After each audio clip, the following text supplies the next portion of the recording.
Okay, so I'll just start this morning by welcoming all of you guys officially to Wat Tung. Sawadee-krap. Welcome to all of you guys. Nice to see you all this morning.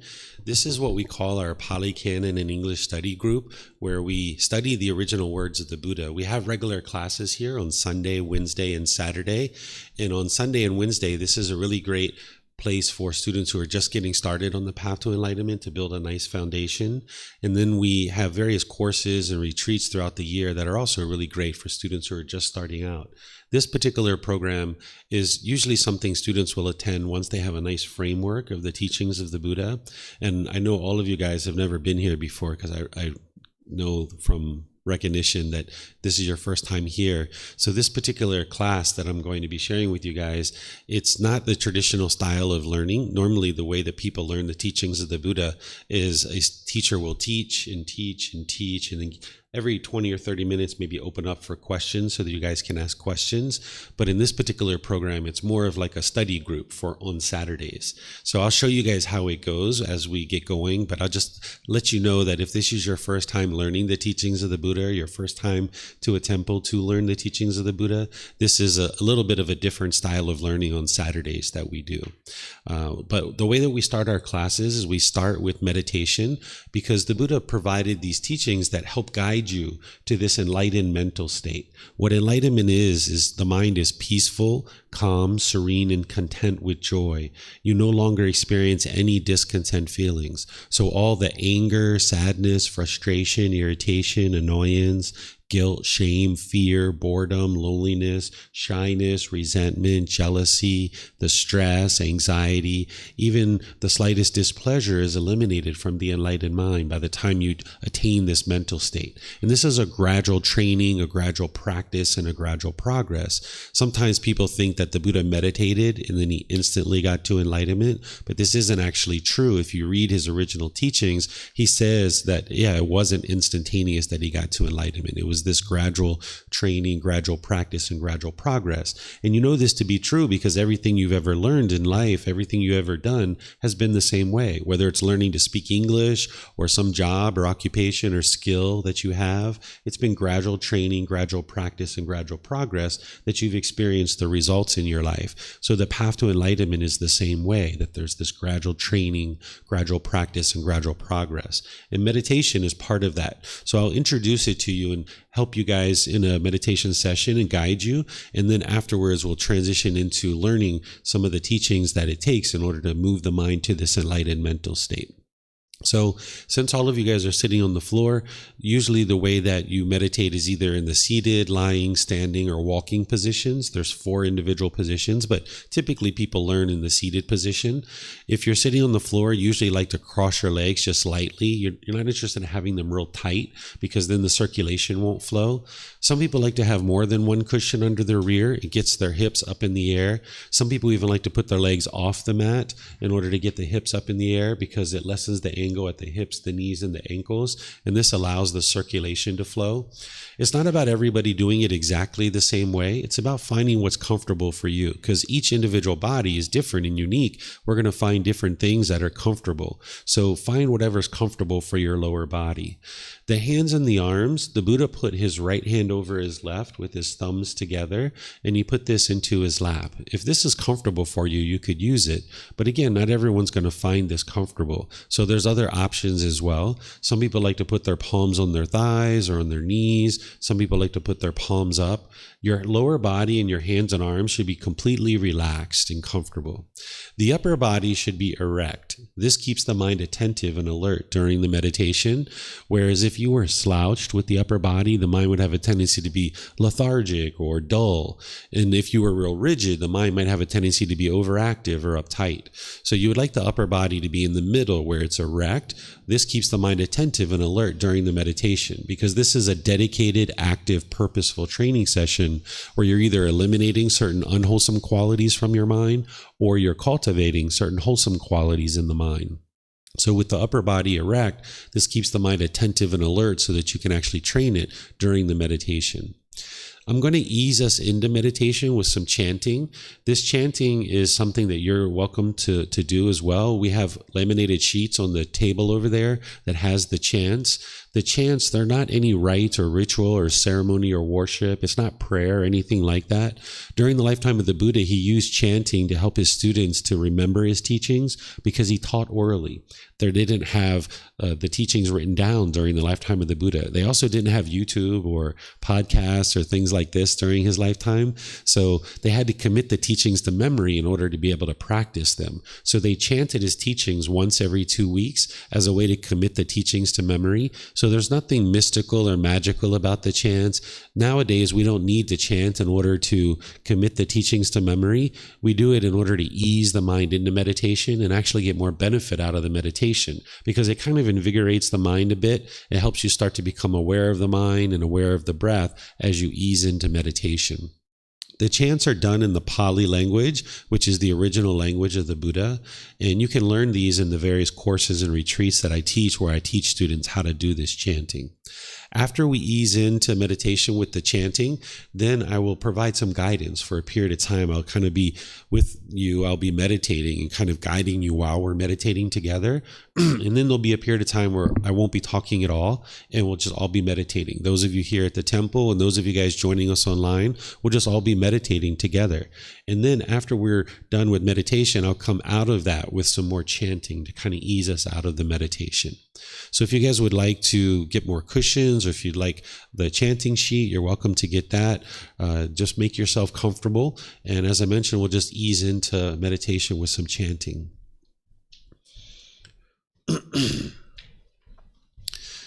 You're going to notice on these chanting sheets that there's English translations to help you understand what the chants are. And there's a lot of honor and a lot of respect and admiration given to the Buddha. And it's not the Buddha, I don't suspect, that ever created these chants. I suspect it was his students that probably created them, either during his life or after his death, because a Buddha has eliminated the ego. Even an enlightened being has eliminated the ego and arrogance. They're not going to walk around prideful and boastful. They're not going to walk around and demand for people to bow down to them and respect them. Instead, a Buddha is going to just teach the teachings that it takes to train your mind and get to this peaceful and joyful mental state. And if you've had a teacher that has helped you to do that, gone from sadness and anger and stress and anxiety to complete peace and joy for the rest of your life, and they didn't want anything from you, they didn't ask anything of you, they didn't charge you money or anything like that, you'd probably have a lot of admiration and respect for that person too. So I suspect that his students created this either during his life or after his death as a way to respect him and honor him for the work that he did during his lifetime. So you're welcome to chant along or just follow along if you like. You're even welcome to just close the eyes and breathe in through the nose and out through the nose, whatever you're comfortable with. And after the chanting, then I'll guide you in meditation to help you learn how to do some meditation.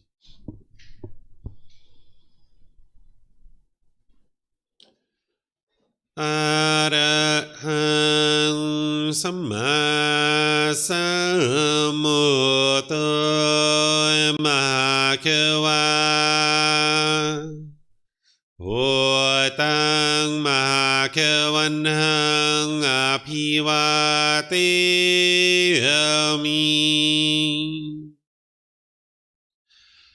Savakhato Mahakevata Dhammo Dhammang Namasami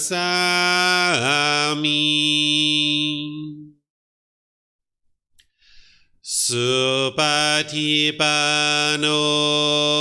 Mahakavato Sāvaka Saṅkho Saṅghang Namami Namo Tassa Bhagavato Arahato Samma Sambuddhassa Namo Tassa Bhagavato Arahato สัมมาสัมพุทธัสสะนะโมตัสสะภะคะวะโตอะระหะโตสัมมาสัมพุทธัสสะอิติปิโสมหะคะวะอะระหังสัมมาสัมพุทโธวิชาจารนังสัมมุโนสกขาโตโรกาวิโตอนุเตโรปุริสานามาสติสัตตาตาวามนุสนังโหโตภาควาติ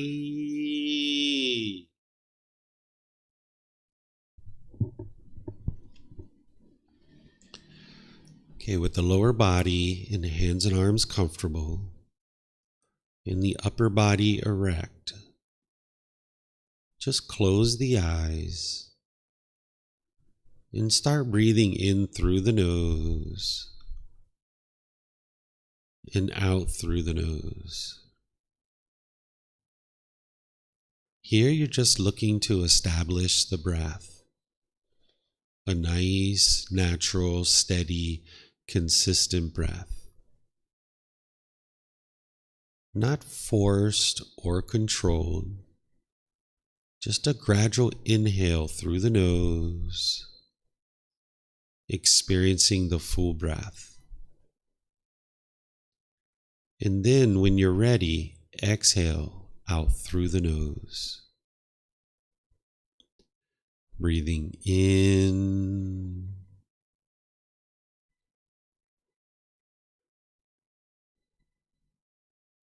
and out.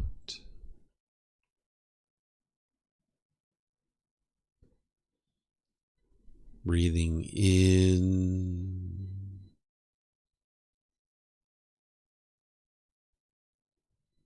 and out. Your breath may not match up with the guidance that I'm providing, and that's okay. This is your practice. I'm just here for guidance.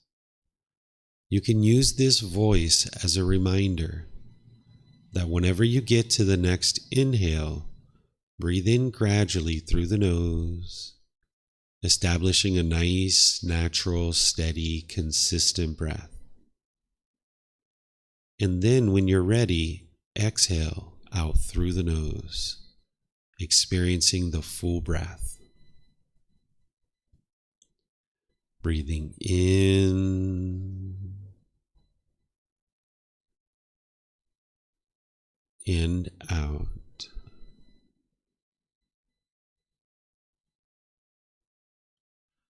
Breathing in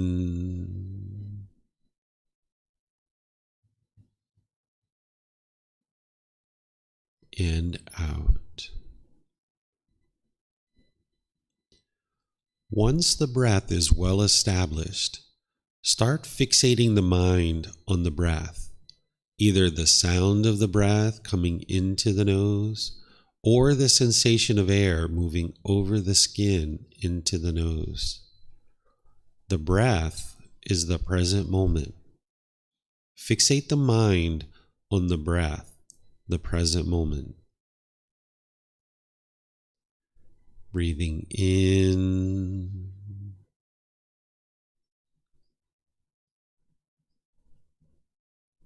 and out.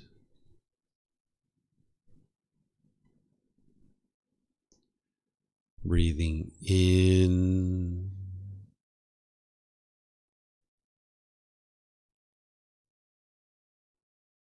and out. with the mind fixated on the breath. Whenever you notice that the mind moves off the breath, cut that off, let it go, and come back to the breath, the present moment. No need to observe the thought, label it, judge it, analyze it, or even try to figure out where it's coming from. Whenever you notice that the mind moves off the breath, cut that off, let it go, and come back to the breath, the present moment. Breathing in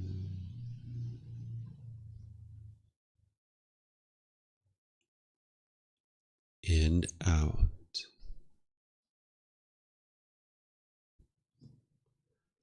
Breathing in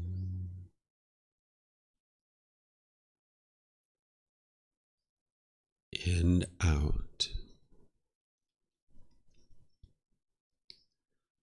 I'm going to be quiet now and let you do this work of focusing on the breath, cutting off and letting go anytime the mind moves off the breath. You have nowhere to go. There's nothing to do. No one needs you right now. This is your time to focus on the breath. Breathing in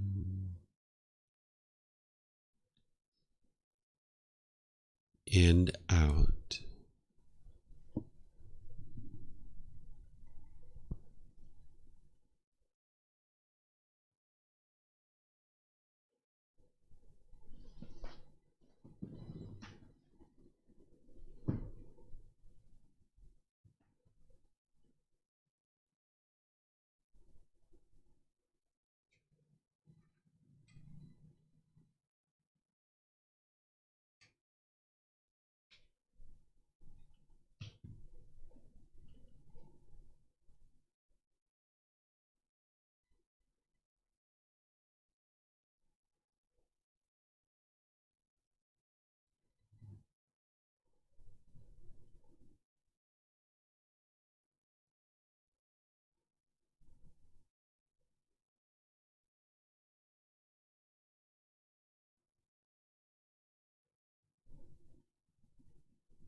อะระหังสัมมาสัมพุทโธมะคะวะ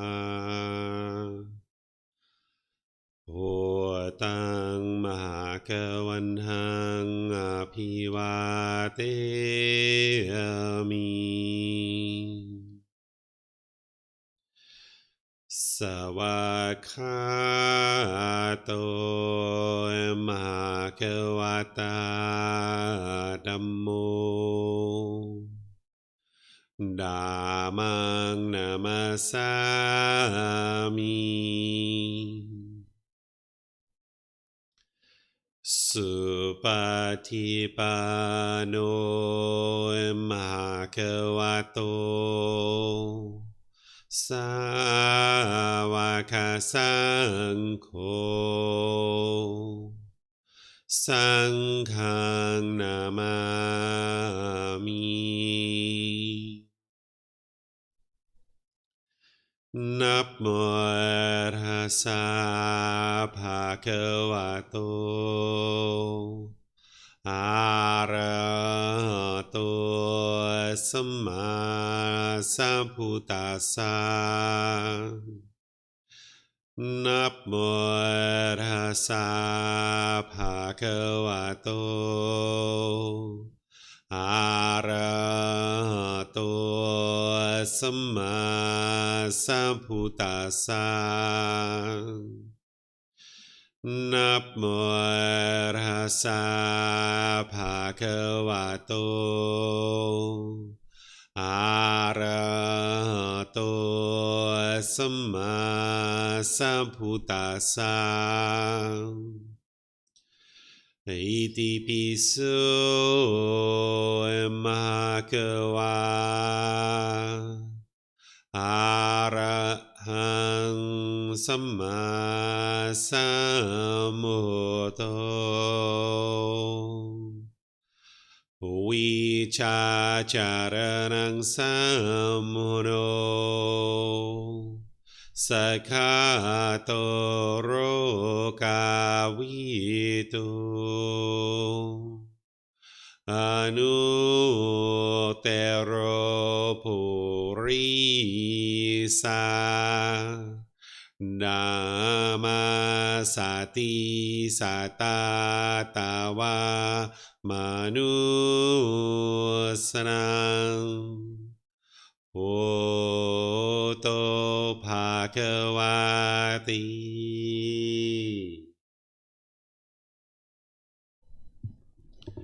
Okay, if you guys would like to slowly make your way out of meditation. This meditation is called breathing mindfulness meditation. This is the primary form of meditation that the Buddha used during his lifetime in order to move his mind to enlightenment. And there's other teachings that you would need as well in order to get to enlightenment.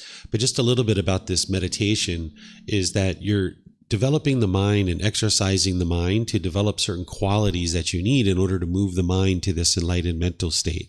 You're not trying to eliminate your thoughts during this meditation. Sometimes people think that's what you're trying to do, but you're not trying to eliminate your thoughts. As long as you're alive, you're going to have thoughts.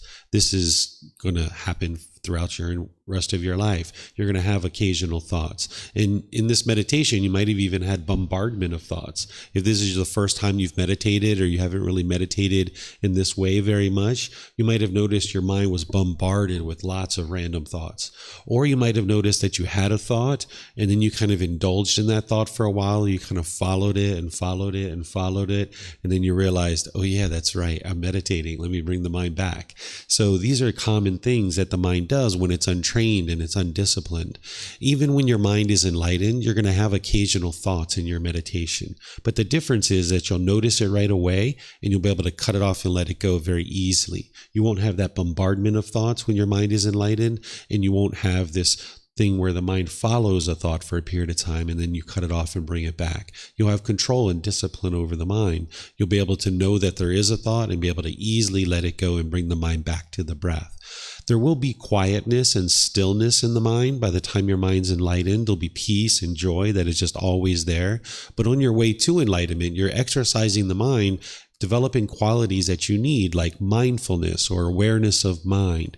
This is a quality of mind that you're going to need in order to make your way to enlightenment. So you need that awareness of the mind and to be aware of what's going on in the mind. You also need concentration. By focusing on the breath, not only are you becoming aware of what's going on in the mind, but you're also developing concentration or focus. And then when your mind moves off the breath, you're training the mind to easily let go, let go, let go. Because what's causing these discontent feelings like anger, sadness, frustration, and all those others that I mentioned, the stress, anxiety, nervousness, guilt and shame and fear and things like this, what's causing those discontent feelings is the mind is having what's called craving, desire, attachment, longing and yearning, chasing after the objects of its affection. If you get what you want in life, you get happy, you get excited, you get elated, you get what's called a conditioned pleasant feeling because you get what the mind's craving, what it's longing for, what it's yearning for, what it's chasing after. But when you don't get what you want, then you get angry, you get frustrated or irritated or annoyed perhaps. You get these discontent feelings that are very painful to experience. So essentially the unenlightened mind is going up and down based on its cravings, its desires, its wants, its expectations. If things are done the way that you want, your mind will experience those pleasant feelings. But if your mind isn't experiencing what it wants, then it gets the painful feelings. So maybe if you wake up in the morning and you see that it's sunny outside, you might get happy and excited. Yay, it's sunny outside. Let's go outside.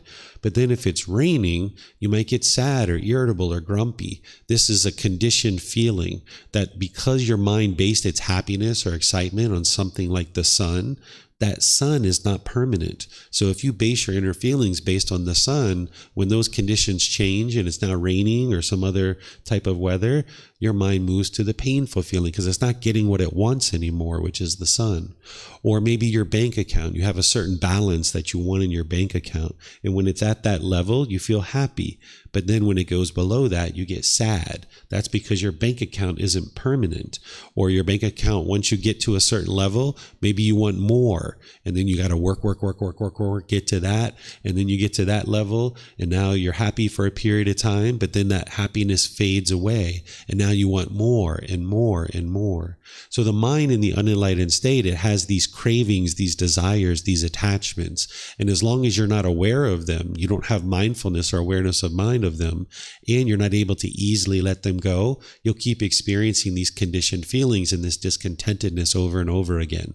Essentially, what the Buddha explains to you in his teachings is that your mind is causing its own discontent feelings. You're causing your own anger, sadness, frustration, irritation, annoyance, all those discontent feelings that I talk about, stress, anxiety. It's being caused by the mind itself. But by understanding this, you can actually liberate the mind from this. You can free the mind by training it to no longer have this unwholesome quality of craving, desire, attachment. Because when you have craving in your relationships, for example, you want your mom or dad or your brothers or sisters or your life partners to do a certain thing. When they do things your way, you get happy. But when they don't do things your way, you get frustrated or irritated or annoyed. And you might push people away out of your life, like your friends or your family or other people, coworkers. You might push people out of your life thinking that this is going to solve the problem. But this isn't the problem, because if that person was the problem and you push them out of your life, then you wouldn't get angry or irritated anymore. But when you push people out of your life, it's just a matter of time before you become irritated or frustrated or angry about something else. Or the other thing that will happen when your mind is experiencing this anger because of craving, desire, attachment, is you will become bitter and harsh and hostile towards people. And then they might choose to leave out of your life because your intentions, your speech, and your actions are bitter and harsh or hostile. People don't appreciate that. They don't like that. So they might choose to leave out of your life. Or you might put your expectations on people, trying to control them to do things your way, because the mind's trying to get those cravings fulfilled. The unenlightened mind thinks, if I can just get things my way and people will do things my way, then I will be happy. But the problem with that is there's 8 billion people in the world. You can't get 8 billion people to do things your way. It's just not possible, right? So as long as the mind is misunderstanding what the problem is and thinking that there's something external that's causing your inner feelings, you'll keep experiencing these discontent feelings over and over. You'll push people out of your life. You'll be bitter and harsh with people. You'll put your expectations and pressure people, and they might choose to leave out of your life. And now there's fewer and fewer and fewer and fewer people that you can spend time with. You'll find that you're not able to reside harmoniously with all beings. So if you can understand the problem through the teachings of the Buddha, which here I'm just giving you a little bit of a summary of this, but if you can understand the problem and you can understand the solutions that he provides you on how to train your mind, then you can get to a point where your mind's always peaceful, always joyful. This is the enlightened mental state. You're not even in a bad mood anymore. You can live harmoniously with all beings. The Buddha essentially discovered these 10 individual pollutions that are in the mind, that every being who's ever been born has these 10 pollutions. These pollutions, once you understand what they are and you uproot them and eliminate them out of your mind, this is where you see the brightness and the radiance and the joy of the enlightened mind shine through. So studying the teachings of the Buddha are to help you gain the wisdom of how to train your mind. It's not about believing a bunch of things and then hoping something good happens when you die.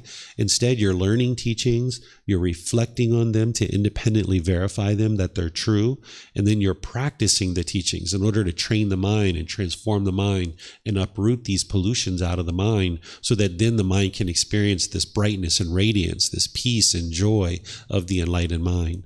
So meditation is a primary training that we use, but there's other training as well. So in daily life, if you've developed your mind to have awareness of mind or mindfulness in concentration where you can focus, and you've trained your mind in meditation to easily let things go, now in daily life, when you see your mom or your brothers or your sisters or your coworkers doing things that you disagree with and you don't want them to do, you can train your mind to let go, no longer be bitter and harsh and hostile towards them. You can train your mind to not crave things, to be a certain way in the world, because the world doesn't function the way that is in your mind.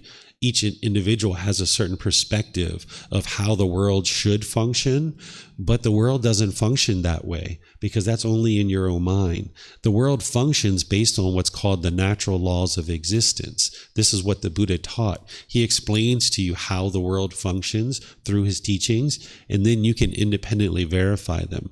And as you independently verify them and you gain wisdom about this world, you'll be able to navigate the world with this wisdom and make wiser decisions. Because as long as you live in a world that you don't understand, you'll struggle and you'll have difficulties. You'll come to a certain decision and you'll really struggle with that decision because you just don't understand how this thing is happening and why it's happening. But when you understand these natural laws, then you can understand how the world functions, not how it functions according to your mind, but how it functions according to these natural laws. And the same natural laws that existed during the lifetime of the Buddha are the same natural laws that exist now. And that's why his teachings are timeless. They apply during his lifetime and they apply now. And you can gradually awaken to these. And meditation is part of that, but you're going to need more than just meditation in order to make your way to enlightenment. So we train our mind with this breathing mindfulness meditation to train the mind to easily let go, so that when you see the anger or the frustration arising, you might notice bodily sensations like tightening of your chest or heat in your face or pressure in your skull. When you notice some of these discontent feelings that are arising, there's going to be some bodily sensation that you can clue into with your awareness of mind. And then you can cut it off and let it go. You can cut off that discontent feeling before it even becomes a feeling, when it's just a bodily sensation, if you're training your mind with breathing mindfulness meditation the way that I just taught you. So it takes time to gradually learn the entire path to enlightenment, but this is just a little beginning part for you, just to learn a little bit about meditation. And what I'll do here is I'll just pause and see if you guys have any questions on the meditation or anything that I've just been talking about, and then we'll see what questions you guys have. If you have questions here at the temple, there's microphones in the white bowl behind you. If you guys could use those, you can pass them around. There's 2 of them. You just turn on the switch. The microphone will allow the people online to be able to hear you.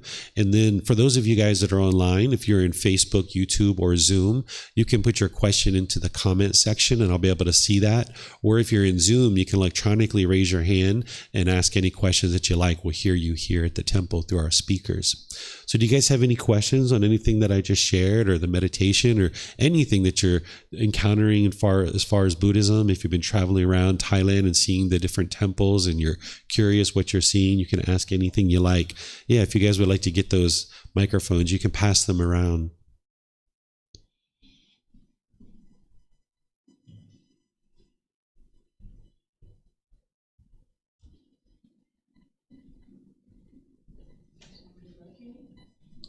There's a switch. It has a little bit of a delay on it.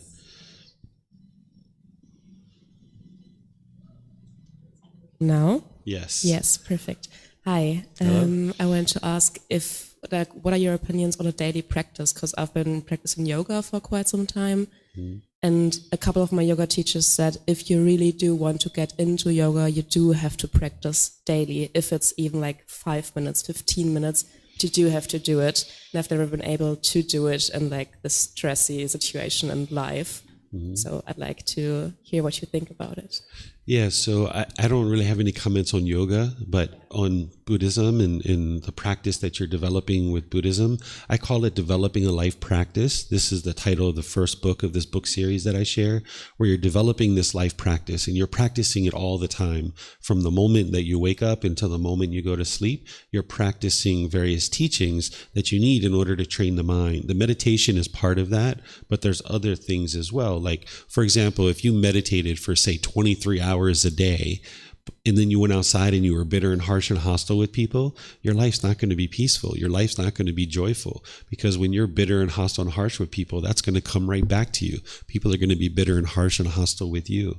So what you're learning is, yes, meditation that you're doing about 2 or 3 times a day, and you build up to that. You know, some people start with once a day or twice a day, and you build up to about 30 minutes per session.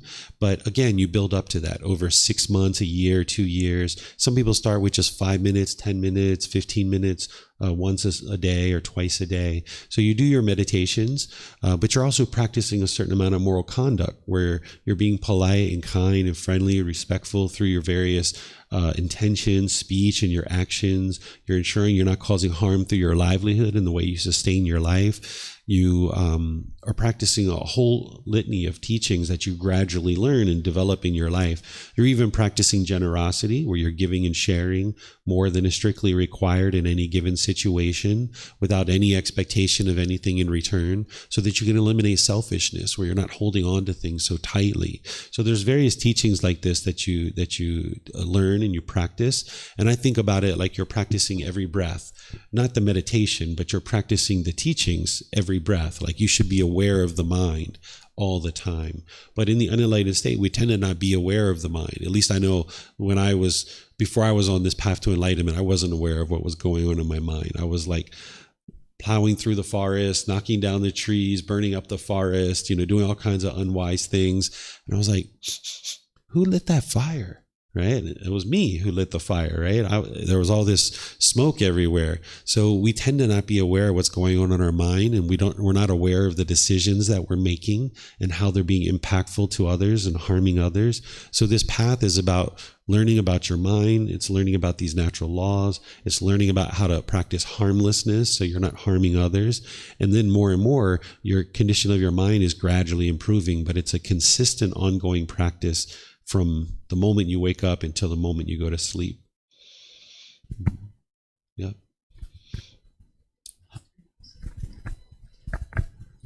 First of all, thank you. Mm-hmm. I'd like to ask about 2 specific word choices. One is eliminate, and the other one is cut off. Mm-hmm.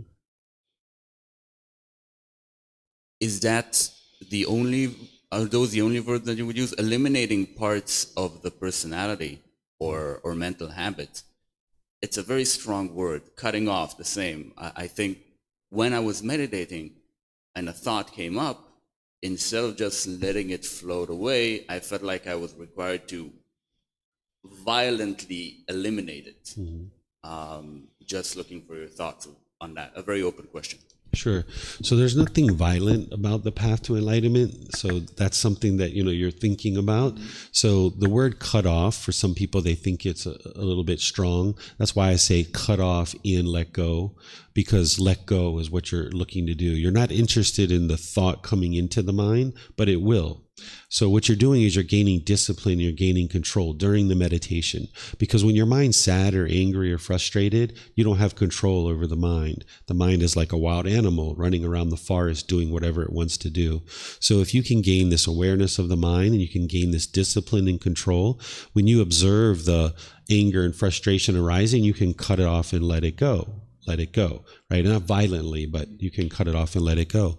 Eventually, you eliminate the causes and conditions that are causing those feelings to arise. So eventually, when you get to enlightenment, you no longer experience the arising of anger or frustration, because the causes and conditions, those pollutions, have been eradicated, that they don't arise any longer. But in the transition to get to that point, you're going to need to have this awareness of mind and be able to let go of those thoughts. And eventually you're eliminating the conditions that are causing these discontent feelings to arise. Thus, you've eliminated the discontent feelings as well. You're not allowing the feelings to come into the mind. It's kind of like if you were in a boat and you were traveling from maybe Indonesia to Australia. If you're out in the middle of the water, you would like to prevent the water from ever coming into the boat, because once it comes into the boat, you've got a real problem to deal with. So once the anger and frustration, irritation comes into the mind, you've got a real problem to deal with. So you're not suppressing the thoughts. Sometimes people think that's what you're doing, but you're actually not. You're actually cutting them off before they even become feelings. So this is why the Buddha teaches what's called the 4 foundations of mindfulness, where when you notice the arising of the bodily sensations, you can cut it off and let it go.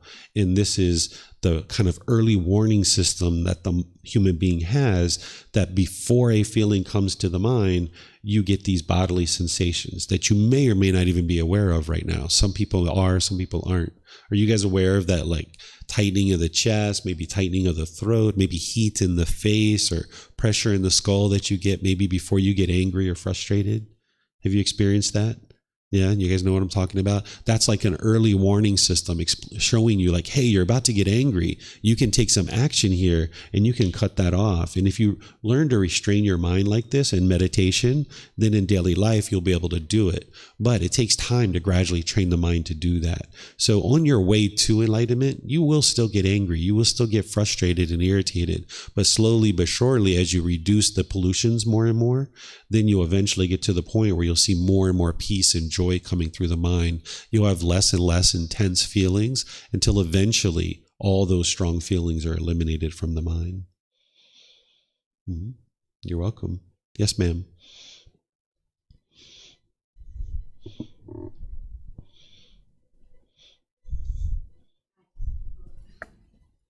It has a little delay on it. Once the light comes on, it just takes a second to engage. Can you hear me? Okay. Yeah. Sorry about my English. I always thought that as much as we prepared our life, we could avoid the dangers. And the Buddhism it's not like that. Yes. I didn't understand 100% of what you said at the first part. Can you repeat that? Yes. I always think that as much as I prepared our life and plan my operation and plan my life, I can avoid the dangerous situation. Like when I wake up in the morning and I know that, for example, there is a sunny day and I need to put like a cream for the sun, for save my skin. It's I can avoid the dangers of the sun. I don't have a good example for this. I can't explain my. Let me see if I understand. Are you saying that you feel like through planning and through making decisions, you can avoid dangerous situations in life? Yes. Yeah. So that's what the core of the teachings of the Buddha are essentially about, is this natural law of Gama. When we talk about the Buddha's teachings are about the natural laws of existence, one of the primary central natural laws that you're learning about is this Gama, or some people say karma. This is a Sanskrit word. The Pali word is Gama, which the original teachings of the Buddha are in Pali. So we use this word Gama. And if it translated to just one English word, I would use that, but it doesn't. So we still use this word Gama, which is cause and effect, or action and result, the results of your decisions. Every decision you make is going to produce some result. And if you make a wise decision, it's going to produce a wholesome result for you. And if you make an unwise decision, it'll produce unwholesome results for you, or dangerous things, right?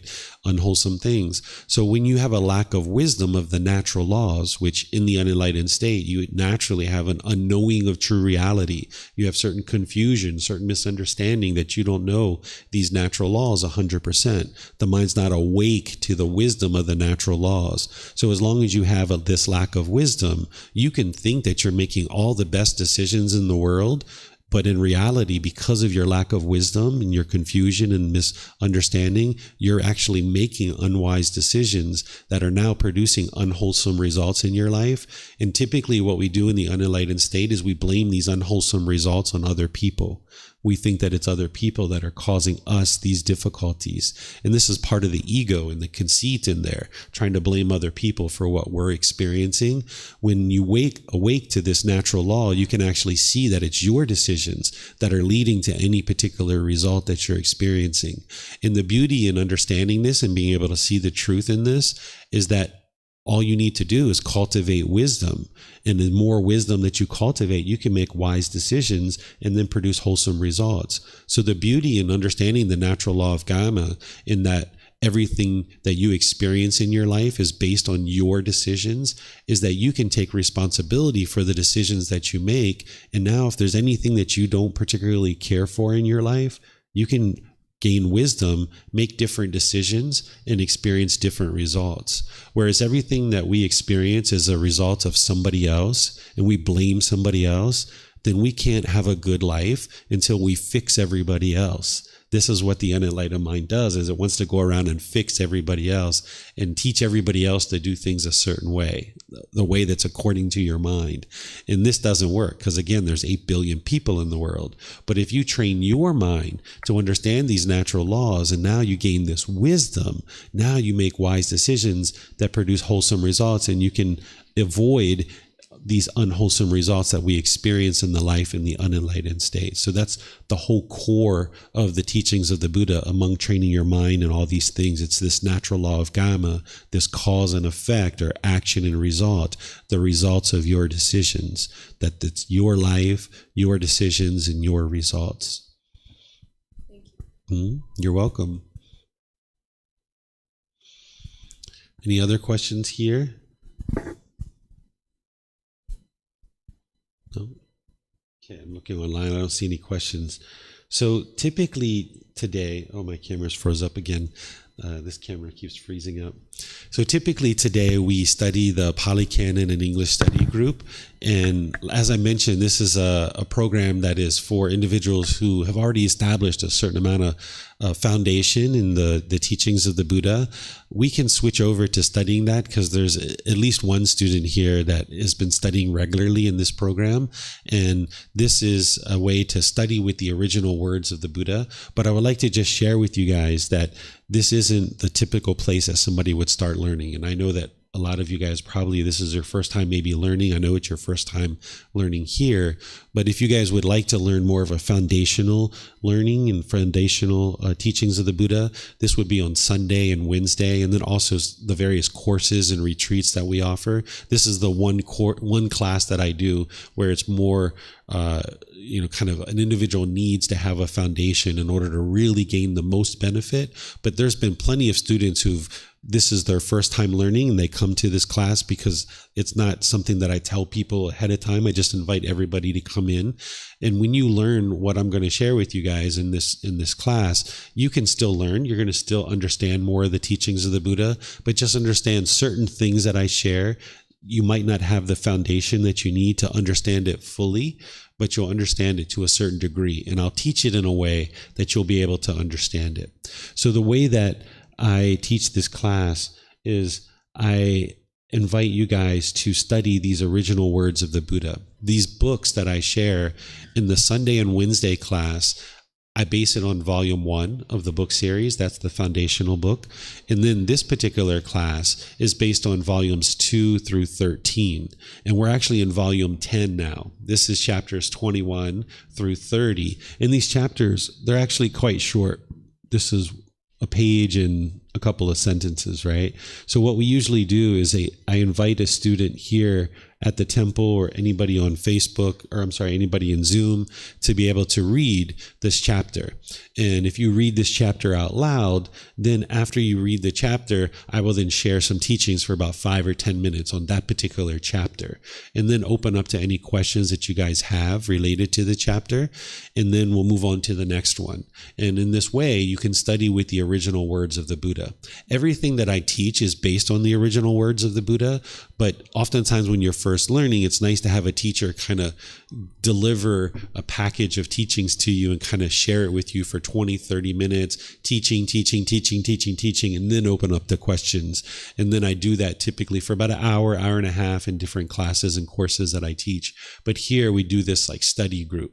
So you'll see how it works, and I'll kind of help you along, because I know what teachings you would need in order to understand any particular discourse that the Buddha is sharing. So I'll give you guys a bit of the foundation as we go, but it's going to feel a little bit patchy because these teachings are, it's not the foundation. It's kind of like the foundation, you get a framework of the teachings, and then these teachings kind of fill in and give you more content. And it's kind of like different teachings about different things. So we'll show you how it works. Is there somebody who would like to read this chapter? Someone would like to volunteer? Sure. If you could get the microphone, then the people online will be able to hear. I'm going to refresh the camera here.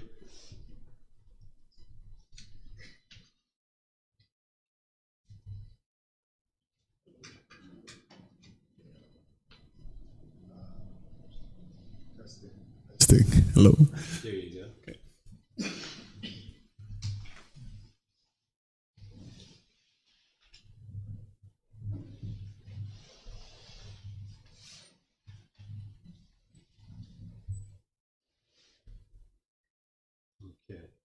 Yeah, so just go ahead and take it from the top and read it, and then I'll share teachings on it afterwards.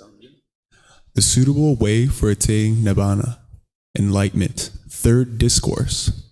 Monks, I will teach you the way that is suitable for attaining Nibbana, Enlightenment.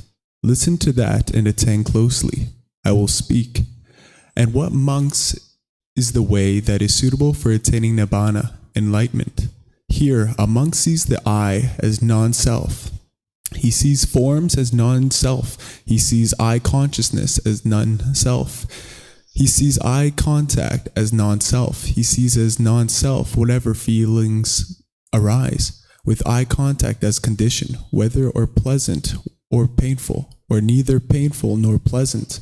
He sees the ear as non-self. He sees sound as non-self. He sees ear consciousness as non-self. He sees ear contact as non-self. He sees as non-self whatever feeling arises with ear contact as condition, whether pleasant or painful, or neither painful nor pleasant. He sees the nose as non-self. He sees odors as non-self. He sees nose consciousness as non-self. He sees nose contact as non-self. He sees as non-self whatever feelings arises with non-self nose contact as condition, whether pleasant or painful, or neither painful nor pleasant. He sees the tongue as non-self. He sees flavors as non-self. He sees tongue consciousness as non-self. He sees tongue contact as non-self.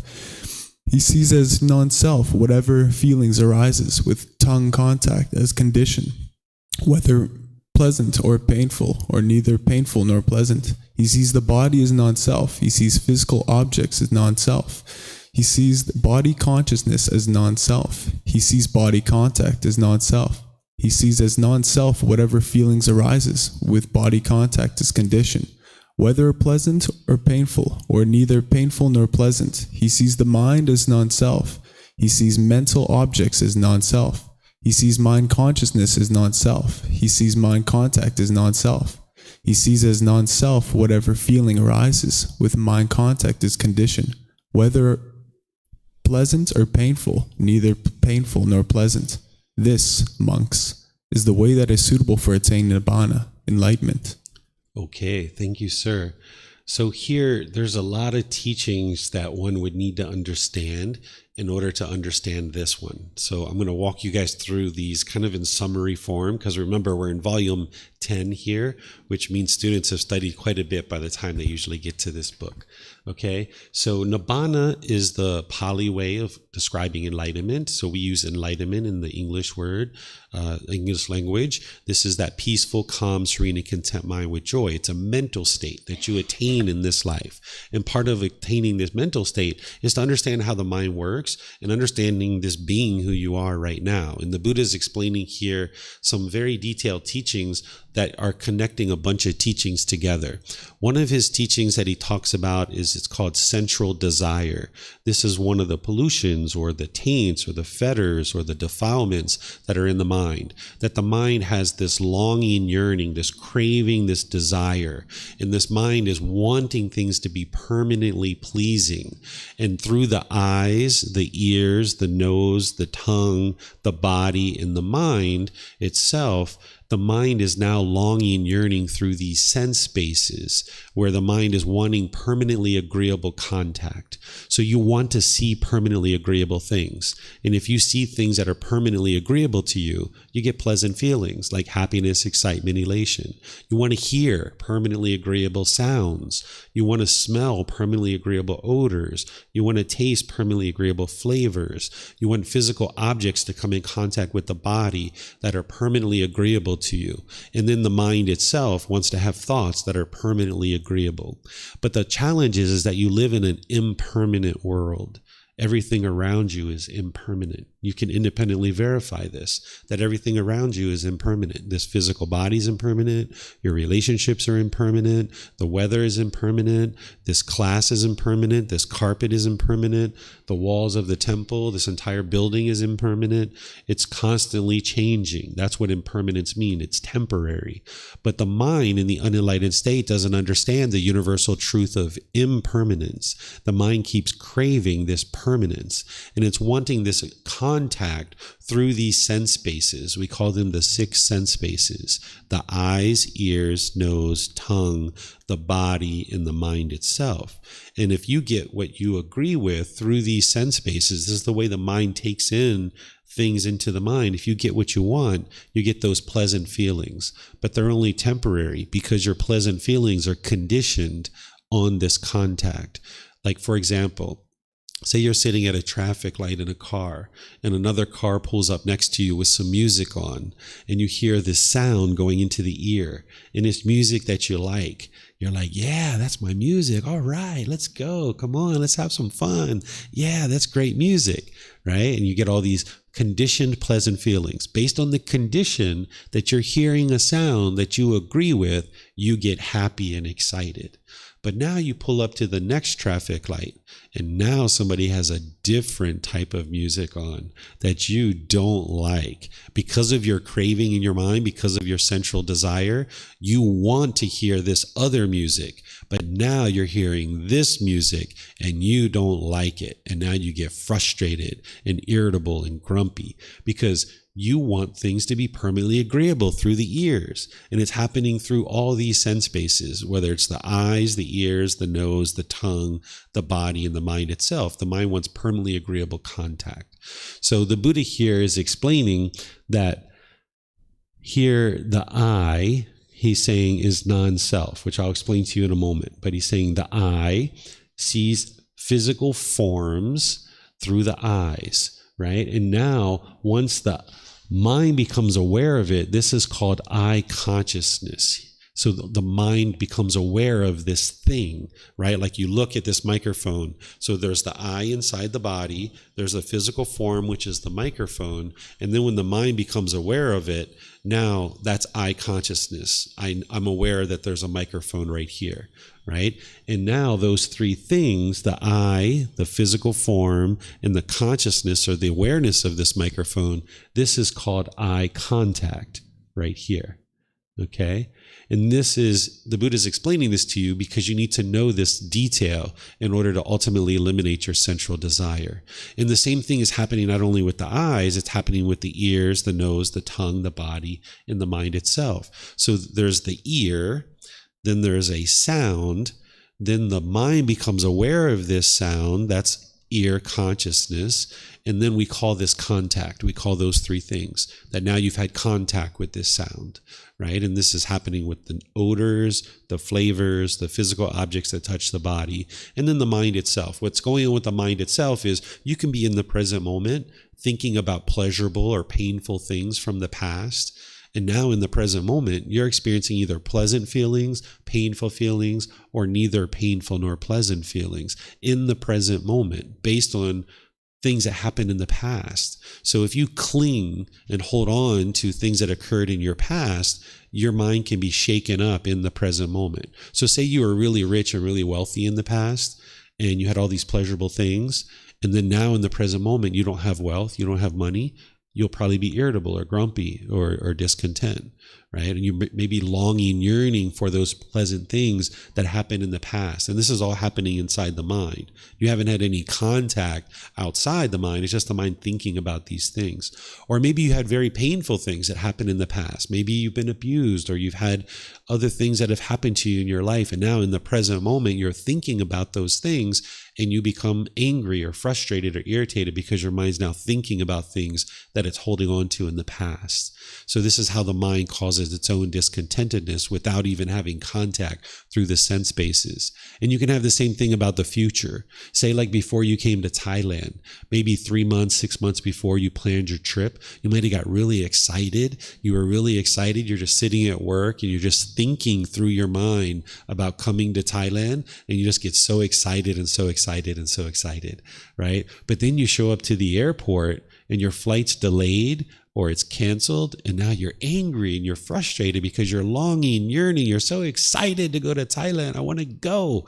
And if you get what you want, you get to go into Thailand and you arrive on time, you're happy. But if you don't get to arrive on time, if your flight's delayed or it's canceled or something else, you're frustrated, you're irritated. This is because of the craving, desire, attachment in the mind in these 6 sense bases, wanting permanently agreeable contact, not realizing the universal truth of impermanence, that every single flight cannot be on time.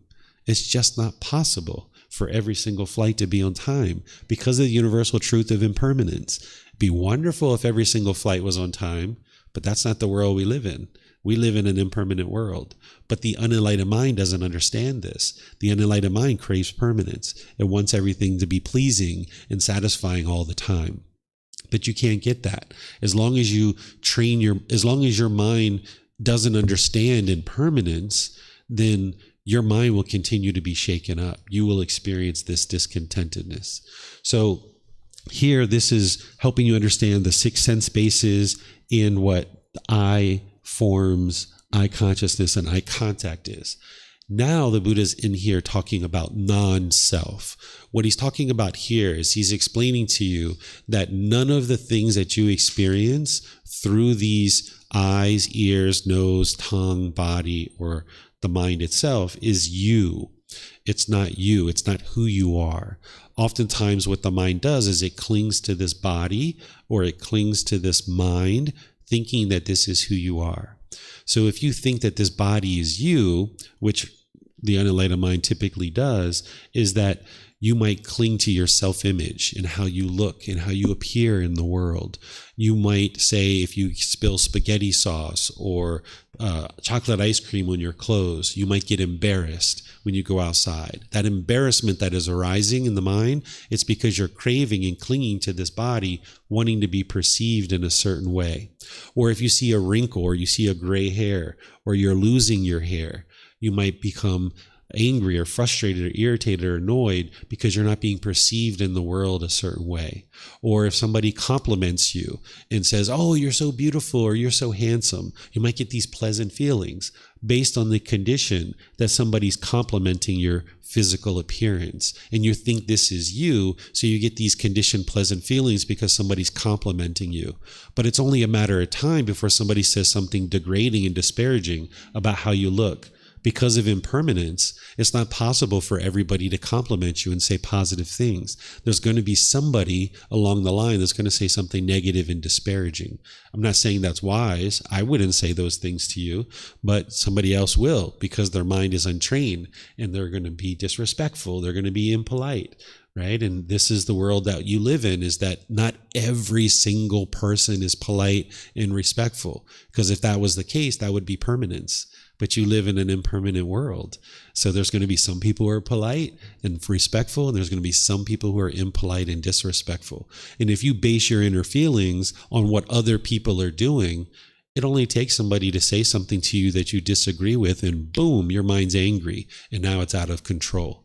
Right? So as long as your mind holds on to this body, this self-image, thinking that this is who you are, your mind will go up into the pleasant feelings, and then it'll drop down into the painful feelings at different times in your life. Not only is that happening with the self-image of the body, but it's also happening with the mind itself. There's a certain self-identity in your mind, like I am Chinese, or I am Canadian, or I am Israeli, or I am French, or I am American, or I am Indian, any of these I am, or I am a Buddhist teacher, or I am a lawyer, or I am a doctor, I am, a boyfriend, I am a girlfriend. There's these certain things that the mind is clinging to as your self-identity, thinking that this is who you are as a person. And now, once again, if you hear agreeable things, like somebody says, all Chinese people are lovely and kind and friendly and polite, or all Israeli people are lovely and kind and friendly, or Canadian people, or wherever you're from, Indonesian people, if people compliment you about your self-identity that your mind's clinging to, you'll get those pleasant feelings. But it's only a matter of time before somebody in the world says something degrading and disparaging about who you are or what you think you are in your self-identity. And now you'll struggle. You'll be angry. You'll be frustrated because I am Israeli, or I am Canadian, or I am Indonesian, or I am Indian. And now when they're talking about me, I get angry. So this universal truth of non-self is a solution to help you with this. If you have a certain self-identity of I am a boyfriend, or I am a girlfriend, I am a husband, I am a wife, now when you guys are in a relationship and you're together, you feel happy because that identity is intact. But then when you guys separate and the relationship's over, you might really struggle with that. You might feel lonely and bored that you're now alone and you're no longer a boyfriend or a girlfriend or a husband or wife. And you might feel like you need to hurry up and get back into another relationship because you feel uncomfortable in this kind of status of being single. Or if you've ever had a certain job that you identified with, this is who you are, and you were doing that job for a period of time, when that job was over, you might have really struggled that a part of you was missing. Maybe you didn't even feel like you knew who you were anymore. Sometimes people come to Thailand trying to find their true self. They don't know who they are. They need to find this true self. And they go on this journey throughout the world trying to find themselves. Well, you can't find yourself because there is no self. That's what the non-self is. That's what the Buddha is explaining through this teaching and others, that there is no self. There is no you there. But the unenlightened mind clings to the self-image and it clings to the self-identity, thinking that this is who you are. And as long as your mind keeps thinking that this is who you are, and that stuff is intact, you'll have pleasant feelings. But then when impermanence happens, when you get a gray hair, when you get a wrinkle, when you get a pimple or a mole, you get a little bit extra fat, when you lose your job, when you're out of your relationship with a partner, when these things are happening, when somebody says something disparaging about your nationality, your culture, your ethnicity, your sexual orientation, your occupation, when somebody says something that is disagreeable to you, your mind will experience discontentedness in these situations and others. So the Buddha teaches you about this pollution in the mind that's called personal existence view, that as long as you view this body or this mind as who you are as a person, that your mind will be shaken up at some point in your life. So you can do what's called realized non-self, is realize that this body or this mind is not you. Neither this body nor this mind is you. It's not who you are. This body is going to be constantly changing throughout your life, and it's not you. It's going to experience impermanence. The things that you do in life, the roles that you fulfill, whether you're a boyfriend, girlfriend, husband, wife, whatever job or occupation you have, these are all things that are constantly changing. I know that this body was born in America.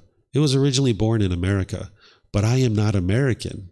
I don't identify with that anymore. If I am American, then when people say positive things about Americans, I'd be happy and excited. But then when people say something degrading and disparaging, I'd feel depleted or deflated or diminished. So you can liberate your mind from these feelings by recognizing that I am not American. This body was born there. That's where this body was born.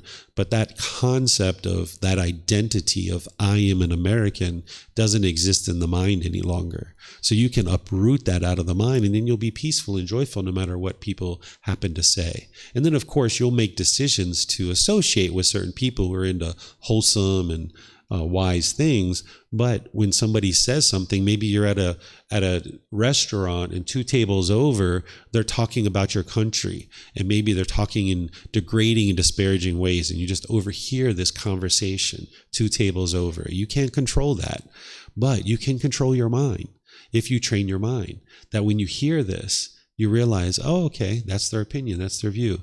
They think all Americans are blah, blah, blah, blah, blah, blah, right? They think negative things about Americans. Okay, that's fine. They're not talking about me because I'm not American, right? So if you continue to hold on to this identity, this self-identity in the mind, or this self-image, you'll get shaken up. So the Buddha here is explaining to you that anything you see through the eyes, anything you hear through the ears, anything you smell, anything you taste, anything you comes in touch, in contact with the body, or anything that you think about in the mind, none of this is who you are. This isn't you. So I am not hungry. The body needs food. I am not thirsty because there's no I here. The body needs water. Or if you're angry, I am not angry. The mind is experiencing anger. There's no I here to experience anger. So if you start disassociating with this body and this mind as who you are, you can reside more peaceful and more joyful. And this just takes time. It's part of the practice to gradually train the mind to be able to do that, and changing your perspective about how you look at things in the world. So any questions on this chapter? Yes, sir. Please use the mics. We have 2, so you guys can pass them around and use more than one. That way it's easy for you guys to pass them around. Thank you. I feel like eye contact and eye consciousness are a little more intuitive than mind contact and mind consciousness. Mm-hmm. Could you define what is the moment in which the mind makes contact with the mind, or who makes contact with whom? Okay.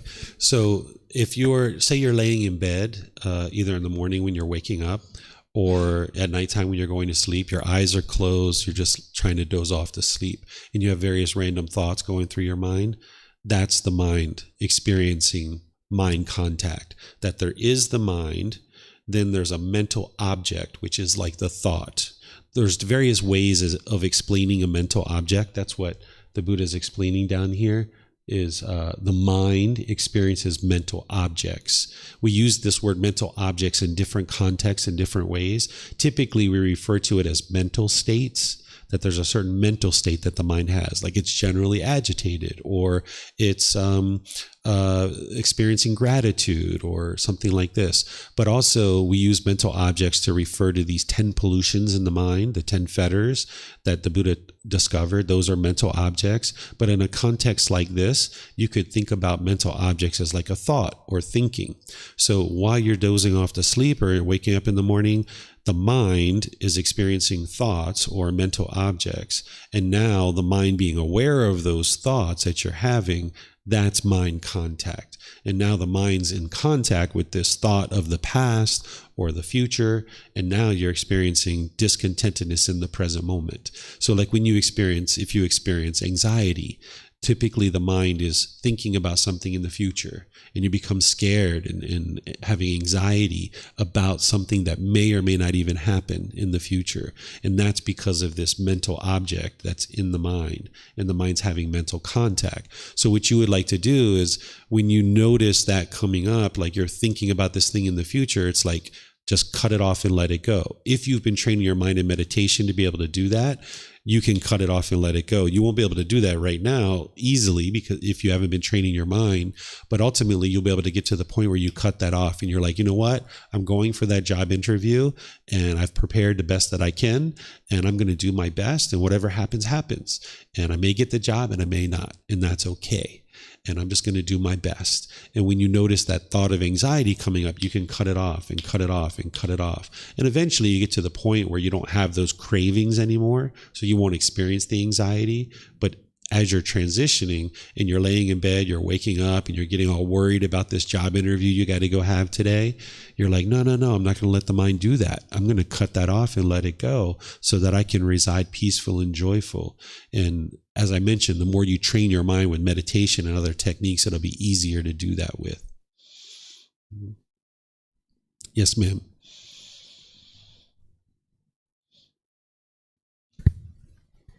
So I want to clear that without contact, there will be no discontentedness. Is it that?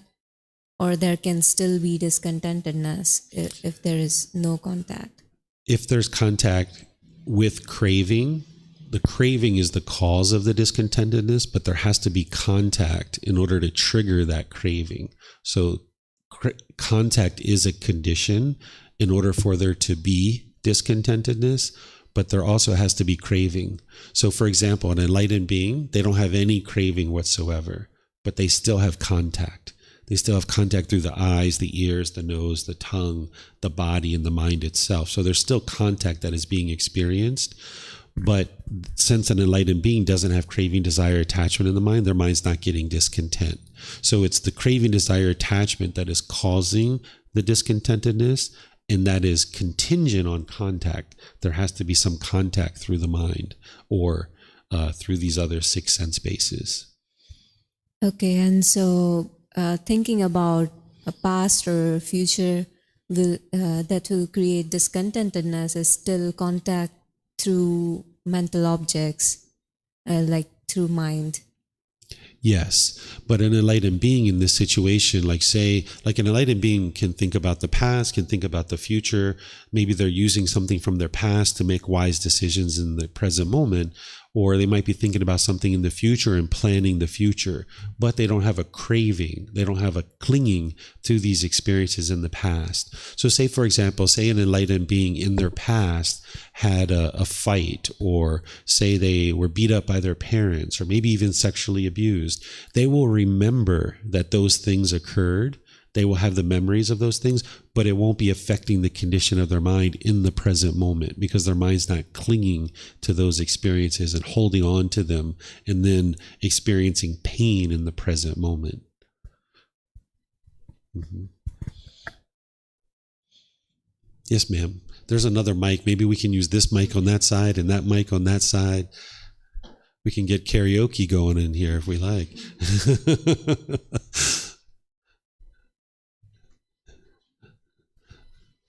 Hello. My English is not so good. So, in my opinion, I think the last one we're talking about the mind.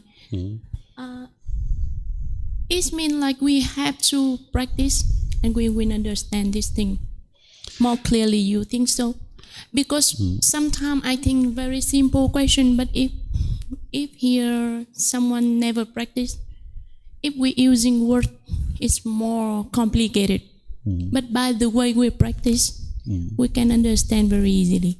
Same like when we practice, sometimes even breathe not there. So I don't think about it as you have to practice, because that's kind of like a forced thing.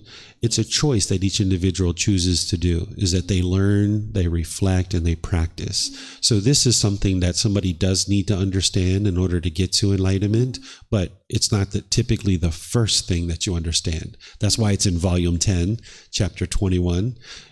You need to kind of gradually build up your practice. I kind of walked you guys through in a very introductory way to understand some of the other connected teachings here, but this is something you would need to understand in order to get to enlightenment. That if your mind didn't understand the 6 sense spaces, if you didn't understand the universal truth of non-self, if you didn't understand the universal truth of impermanence, you wouldn't be able to experience enlightenment. So part of your practice is not just the meditation, but it's learning teachings, it's reflecting on them to independently verify them, and then it's practicing them in daily life. That's where the real transformation of the mind occurs. But you wouldn't be able to transform the mind if you didn't understand how the mind works. So what the Buddha is teaching you in a very common language that everybody can understand is how the mind functions among all these other natural laws of existence. I do agree with you. First, we should know about the lecture, but to understand clearly about this teaching, need practice also. Because if only reading without doing meditation, we never understand clearly about that. I spent maybe almost 3 years just reading, but sometimes reading make me too much conflict. We easily to say that see the mind as non-self or something like that. But by the experience in the past, many things, your craving mind never let you understand. But by the way we practice, we will understand clearly. So that's why I've been sharing that an individual needs to learn. This is the learning part in a class like this. And then there's the reflection where you start to independently verify it, and then you put it into practice. That's what I'm explaining. So what you're trying to share, which I don't suggest that you do, which is sit in a class and share your opinions and views, even though other places you might experience this, it's best that when you come to class that you ask questions to learn, because you would like to take advantage of that time to be able to learn. Then you reflect, and then you practice the teachings. Like right now, listening, you're practicing the teachings. Asking questions, you're practicing teachings by learning how to practice things like right intention and right speech. This is all one's practice. The way they conduct themselves in the world is your practice. Oftentimes people get confused and they think that meditation is their practice. But that's oftentimes coming from the perspective that the Buddha sat under a tree, he meditated, and then he instantly got to enlightenment. And they think that that's the only practice is meditation. But there's much more to your practice than just meditation. It's learning to be polite and friendly and respectful in situations and other things among all the different teachings that you need. But you wouldn't be able to practice the teachings if you never learned them. So that's why we have books, that's why we have classes, that's why we have personal guidance to learn from a teacher, so that you can learn. You wouldn't be able to practice if you didn't do any learning. Thank you. You're welcome. Any other questions on this chapter? Okay, so let's move on to the next one, which is chapter 22. And there were some discourses. You can see that this chapter 21 was the third discourse. So there was a first one and a second one, and now there's the fourth one. So you guys are coming in at a time where we've already studied those things. But is there someone who would like to read this chapter?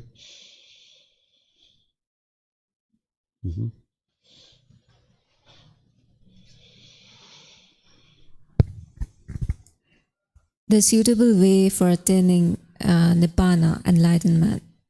Monks, I will teach you the way that is suitable for attaining Nibbana, enlightenment. Listen to that and attend closely, I will speak. What do you think, monks? Is the I permanent or impermanent? Impermanent, Venerable Sir. Is what is impermanent discontentedness or contentedness? Discontentedness, Venerable Sir. Is what is impermanent discontentedness and subject to change, fit to be regarded as this is mine, this I am, this is myself? No, Venerable Sir. Are forms permanent or impermanent? Is eye consciousness permanent or impermanent? Is eye contact permanent or impermanent? Is any feeling that arises with eye contact as condition, whether pleasant or painful or neither painful nor pleasant, permanent or impermanent? Impermanent, Venerable Sir. Is the ear permanent or impermanent? Is the nose permanent or impermanent? Is the tongue permanent or impermanent? Is the body permanent or impermanent? Is the mind permanent or impermanent? Is any feeling that arises with ear contact, nose contact, tongue contact, body contact, mind contact as condition permanent or impermanent? Impermanent, Venerable Sir. Is what is impermanent discontentedness or contentedness? Discontentedness, Venerable Sir. Is what is impermanent discontentedness and subject to change, fit to be regarded thus, this is mine, this I am, this is myself? No, Venerable Sir. Seeing thus, monks, the instructed noble disciple experiences a fading away of strong feelings towards the I, towards form, a fading away of strong feelings towards eye consciousness, a fading away of strong feelings towards eye contact, a fading away of strong feelings towards whatever feeling arises with eye contact as condition, whether pleasant or painful or neither painful nor pleasant. All the below were restated as above.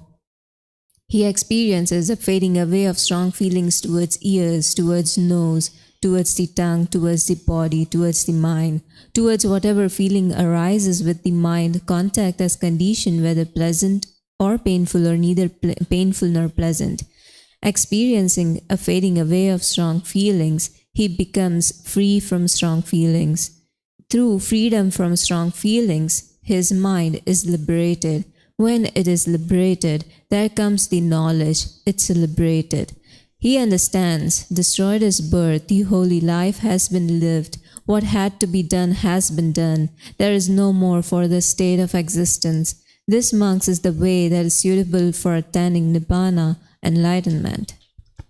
Okay, thank you, Kushi. So here, the Buddha is explaining to you teachings that you need in order to then practice, right? So he's helping you to be able to see that the I is impermanent. The way that he would teach oftentimes is he would ask his student questions. And here he's saying, what do you think, monks? Is the I permanent or impermanent? And they say it's impermanent. Okay, so this is wisdom that you learn, but then you reflect on it to independently verify. Is this I that you have permanent or impermanent? And you can come to the same conclusion that yes, it's impermanent. It's not permanent. Now he says the forms, right? He goes from the I that now, hold on, I'm sorry. Nope, this doesn't have forms. Now he says, is what is impermanent? Discontentedness or contentedness? Meaning what the I sees, is it contentedness or discontentedness? In terms of if something is impermanent in the mind's craving permanence, now when you're craving permanence and you experience this impermanence, is it going to lead to contentedness or discontentedness? And the students say it leads to discontentedness, Venerable Sir, meaning those conditioned feelings where the mind goes up and down, up and down. Now he says, is what is impermanent, discontentedness, and subject to change fit to be regarded thus? This is mine, this I am, this is myself. This is going back to that universal truth of non-self. The Buddha is saying that none of these things are the self because it's impermanent and it's going to create discontentedness. All these things that you see around you, all these things that you hear, smell, taste, that comes in contact with the body, all these different things are not regarded as you and who you are. So now he says, okay, are forms permanent or impermanent? Is eye consciousness, eye contact, any feeling that arises? The pleasant, painful, neither painful nor pleasant, are these things permanent or impermanent? And of course, the answer is impermanent. You can independently verify that your feelings, they arise, they change, and they fade away. That's what impermanence is. And when you understand these things, then you can understand that you can experience permanent happiness by basing your inner feeling on some condition. That if you understand, for example, the form that you see, the sun. Let's use this simple example. If you've ever gotten sad when it was raining, that's because when you look through the eyes and you see that form of the sun, you're craving for it to be permanent. And now when it changes to rain, the mind is sad or frustrated or irritated. But what the Buddha is helping you to be able to see is that sun is impermanent. So now you can practice in daily life where when you see the sun, you don't allow the mind to get so excited just because it's sunny outside. Because if you allow the mind to get this conditional, pleasant feeling of excitement when you see the sun, then when the sun is no longer there, that condition changes and now your mind ends up in the painful feelings. So by the time you get to enlightenment, your mind is beyond these conditional feelings. You're just always joyful. In the unenlightened mind, this condition has to be met, this condition has to be met, this condition has to be met, this condition has to be met, and then I'll be happy. Right? There are certain conditions. And the more conditions you have, the less and less happy you're going to be, because more and more things have to be true in order for you to be happy. But by the time you get to enlightenment, you're experiencing unconditioned joy, where the mind can be joyful in all situations. If it's sunny outside, great, we'll go have a good time. Let's have a blast. Well, if it's raining outside, we can still have fun, because the rain isn't going to dictate how your mind feels and what you experience. But if you have conditional feelings where you don't realize the sun is impermanent, then your mind can go up and down and up and down. So that's the practice part. Here's the learning, where you learn about these things being impermanent, where you understand the relationships that you're in. I think some of you guys are in various relationships, maybe boyfriend, girlfriend, husband, wife, things like this. These relationships are impermanent. Your mom, your dad, your brothers, your sisters, they're all impermanent. If you're craving for them to be permanent, when they die, you'll be sad or you'll grieve. It's not love that's causing you to grieve or be sad when somebody dies. It's because the mind doesn't understand that grandma and grandpa are impermanent. They were born, so they had to die. That's the only reason why they died, is because they were born.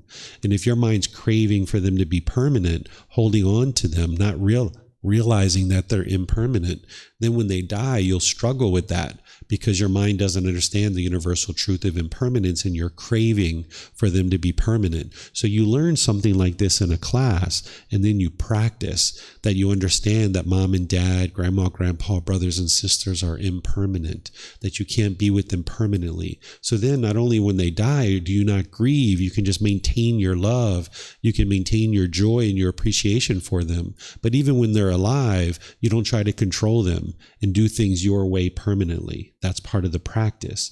Or also, when your family is gone, maybe you're together with your family at a certain time, or you're together with your life partner, but then when they go on a business trip, maybe you miss them. You're feeling this missing them. Well, this is because of the craving, the desire, the mind wanting them to be permanent.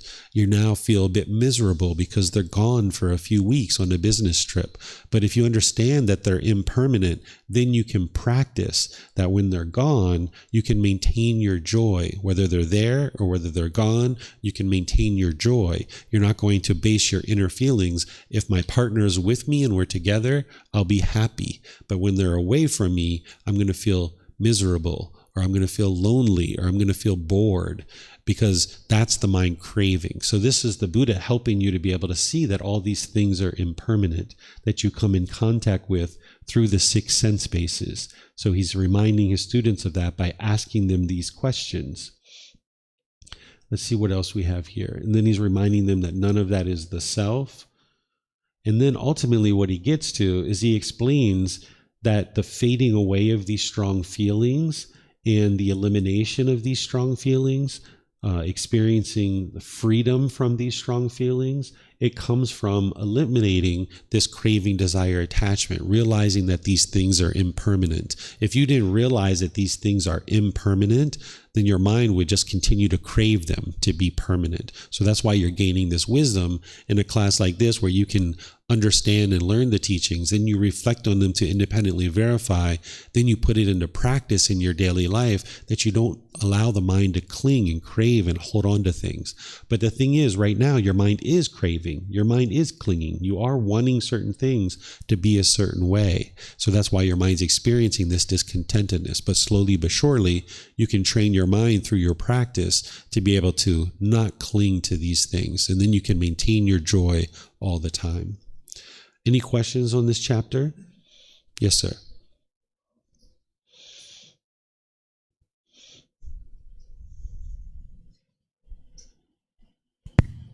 Yeah, I thought that was really interesting. Thank you. Throughout my life, I've always had, when it came to having, you were talking about the sun and not being out, and like condition, if it's not out, you're unhappy, you have like feelings of negativity that like arise, emotions. And I've always had, especially where I'm at, like if I live in a town where it's very work dominated.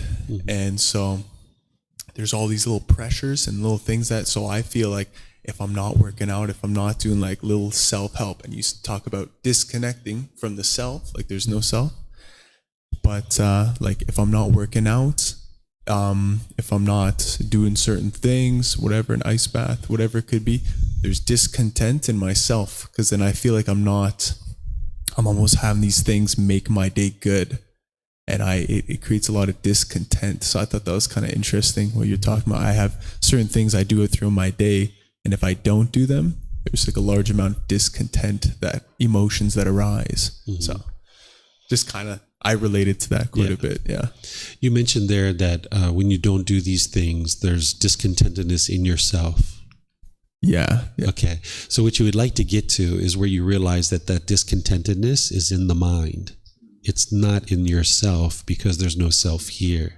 That the mind is experiencing these discontent feelings, but that's not you. That's not who you are. That's just due to the craving in the mind, wanting things to be a certain way.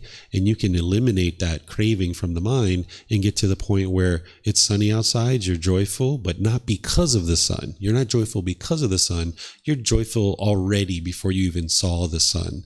And then when you go take a shower and you come out and it's raining, you're still joyful. It's like, all right, well, I'm not going to go hiking today. I'm not going to go work out in the park. Maybe I'll go to the gym. Maybe I'll go to the mall. Maybe I'll invite my friends over for dinner or something like that. You can just change your plans, because you understand your plans are impermanent. The sun is impermanent. All these things are impermanent. But if you crave permanence, then when things start changing on you, you'll struggle with that.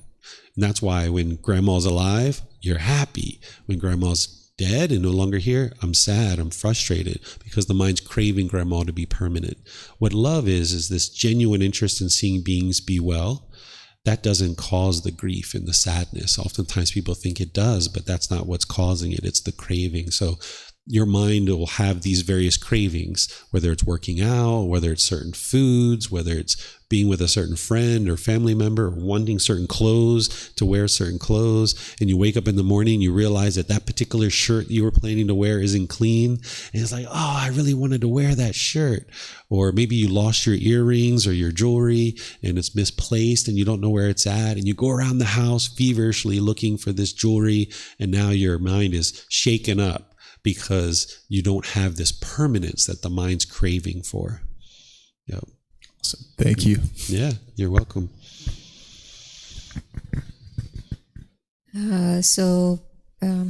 Intellectually understanding this is one part, but then in practice, will these things come in stepwise, like understanding impermanence first, then knowing discontentedness in pleasant and painful feelings as well, and then knowing about non-self? Because what I feel right now is I'm able to deal with situations where there is impermanence, and this contentedness is going less than it was before. But then I can still not see discontentedness when I am craving for something good that will provide some pleasant feelings. So I cannot see discontentedness there. And so, so non-self is a bit far. So can you go through that a bit? Yeah, your practice evolves gradually over time, and it's very easy for one to think like, yeah, I don't like this anger, I don't like this frustration, these painful feelings, this stress, anxiety. You want to get away from that. And the mind has a hard time seeing how the pleasant feelings are part of the problem. And remember, it's conditioned pleasant feelings, which are ultimately getting to is this unconditioned joy or this unconditioned happiness, where you're just always happy at any time, despite what's going on in any particular aspect of the world. So the pleasant feelings, those conditioned pleasant feelings, are part of the problem. And it's being able to identify that as long as you allow the mind to have those temporary conditioned pleasant feelings, your mind's going to end up in the painful feelings at some point. So let me give you an example, because sometimes these things are so far apart from each other that you don't even realize they're connected. So say that there's a new job that you would like to have that has a brand new salary. Maybe it's a better work environment. Maybe it's a better location. Maybe even some of your friends work at that job. I don't know, the perfect job for you. And now maybe you chase it and chase it and chase it and chase it and think that this job is just going to complete you. It's going to make everything in your life so much better. And now let's just say you go for this job, you go for the interview, you get hired, you're so excited that you got this job, it's a better salary, better location, nice work environment, and now you just enjoy it so much. And it's like 6 months, a year, 2 years, 3 years, you're working at this job. It feels amazing. You're just so happy you got this job. But now let's say the company goes out of business and they lay you off, or say you get fired for some reason, or any number of things that happen that you can't work at this job anymore. It could be 3, 5, 10 years later, and now you're sad, and now you're frustrated, and you don't connect it that it was all the way back at the very beginning where you were chasing after this job, thinking that this job is somehow going to complete you and make you whole. And it doesn't just happen with jobs. It happens with boyfriends and girlfriends. It happens with a brand new car, a brand new house. And sometimes these things are spread away so far that you don't realize that you're chasing after this thing. And you might get it and you might get those pleasant feelings, but waiting around the corner is those painful feelings waiting for you. And when you start connecting that, then through your meditation and through your daily practice, you start realizing more and more, you start noticing how the mind is chasing after pleasant feelings and it's craving and longing for something. And when you notice it with your mindfulness, then you can restrain the mind and you can pull it back. And that's where you can gain the real control over your mind. Because if you keep allowing it to lurch forward and grab onto things, then as soon as you get it, if you get that particular object, you'll get the pleasant feelings. But waiting around the corner, whether it's 1 week, 1 month, 1 year, 10 years later, you're going to get some painful feelings. And when you start seeing this connection more and more, and you're disinterested in experiencing these painful feelings, then you realize the real problem is that the craving, it's chasing after these pleasant feelings. So you start learning how to observe that about the mind with your mindfulness and then restrain the mind. And the more and more that you let go of the temporary happiness, you can get to the permanent happiness, the permanent joy, the unconditioned joy. And this comes through developing your practice, that you need to meditate, you need to be able to observe the mind in daily life, you need to be able to see when the mind's longing and yearning and go and gain control and discipline over it. And it's a gradual process. Any other questions on this chapter? Yes, sir. The word destroyed. He understands destroyed is birth. Destroyed here meaning the giving up on the self. So I think one of the things you're cluing into is the illuminating language that the Buddha sometimes uses. So, because based on the question that you asked earlier too, is oftentimes the way a Buddha speaks is they speak in extremes in order to be able to illustrate a point and for you to be able to see it clearly. And then also, because he lived during a time when there was an oral tradition, one of the ways you get people to remember what you're saying is say something people can remember and understand. So some of this language that he's using, like destroyed his birth, it helps you to then remember what he's sharing. What he's explaining here is once you get to enlightenment, meaning the mind is liberated right here, he's talking about getting to liberation. Once you get to enlightenment, you're no longer going to be reborn again. All the causes and conditions that lead to discontentedness have been eliminated. The mind's now peaceful and joyful permanently. But also the same causes and conditions that lead to discontentedness or lead to enlightenment, when you eliminate those causes and conditions, it also eliminates the conditions that cause rebirth. So craving, desire, attachment, that longing and yearning that produces discontentedness in the mind, it's also the fuel that leads to this continuous rebirth. So it's just like a fire. If you have a fire that has logs on the fire, and now there's these sparks that come off of the fire, and the wind carries that spark and it lands, now it creates a new fire. So the cause and condition is that there's fuel on the fire, and as long as there's fuel on the fire, it's going to produce sparks that produce a new fire. But when you get rid of the fuel, if you get rid of the logs, there's no more sparks, so there's no more fires. So we often refer to craving as a fire in the mind. And as long as this fuel, as long as this fire is there, it will produce not only discontentedness, but it will produce rebirth as well. But you can get to the point where you eliminate the cravings, you eliminate the discontentedness, and you'll have eliminated rebirth.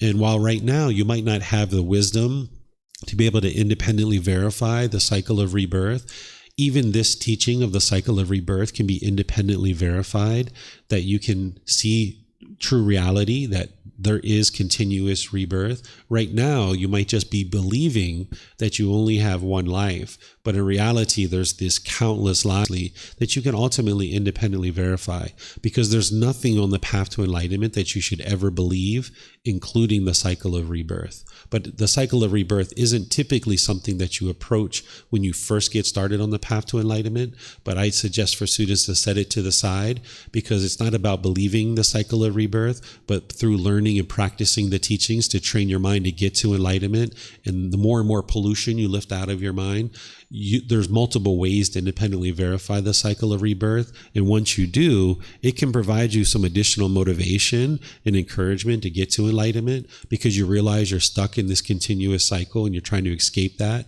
But ultimately, if you confirm the cycle of rebirth, what's happened in the past is in the past. It doesn't matter, because it's in the past.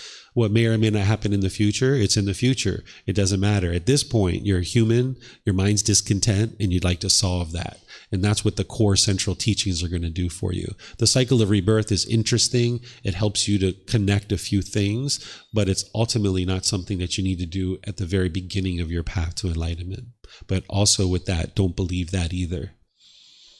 Extremely interesting. Thank you. Yeah, you're welcome. All right, let me see if we have anything else here. Okay, I'm not seeing any questions online.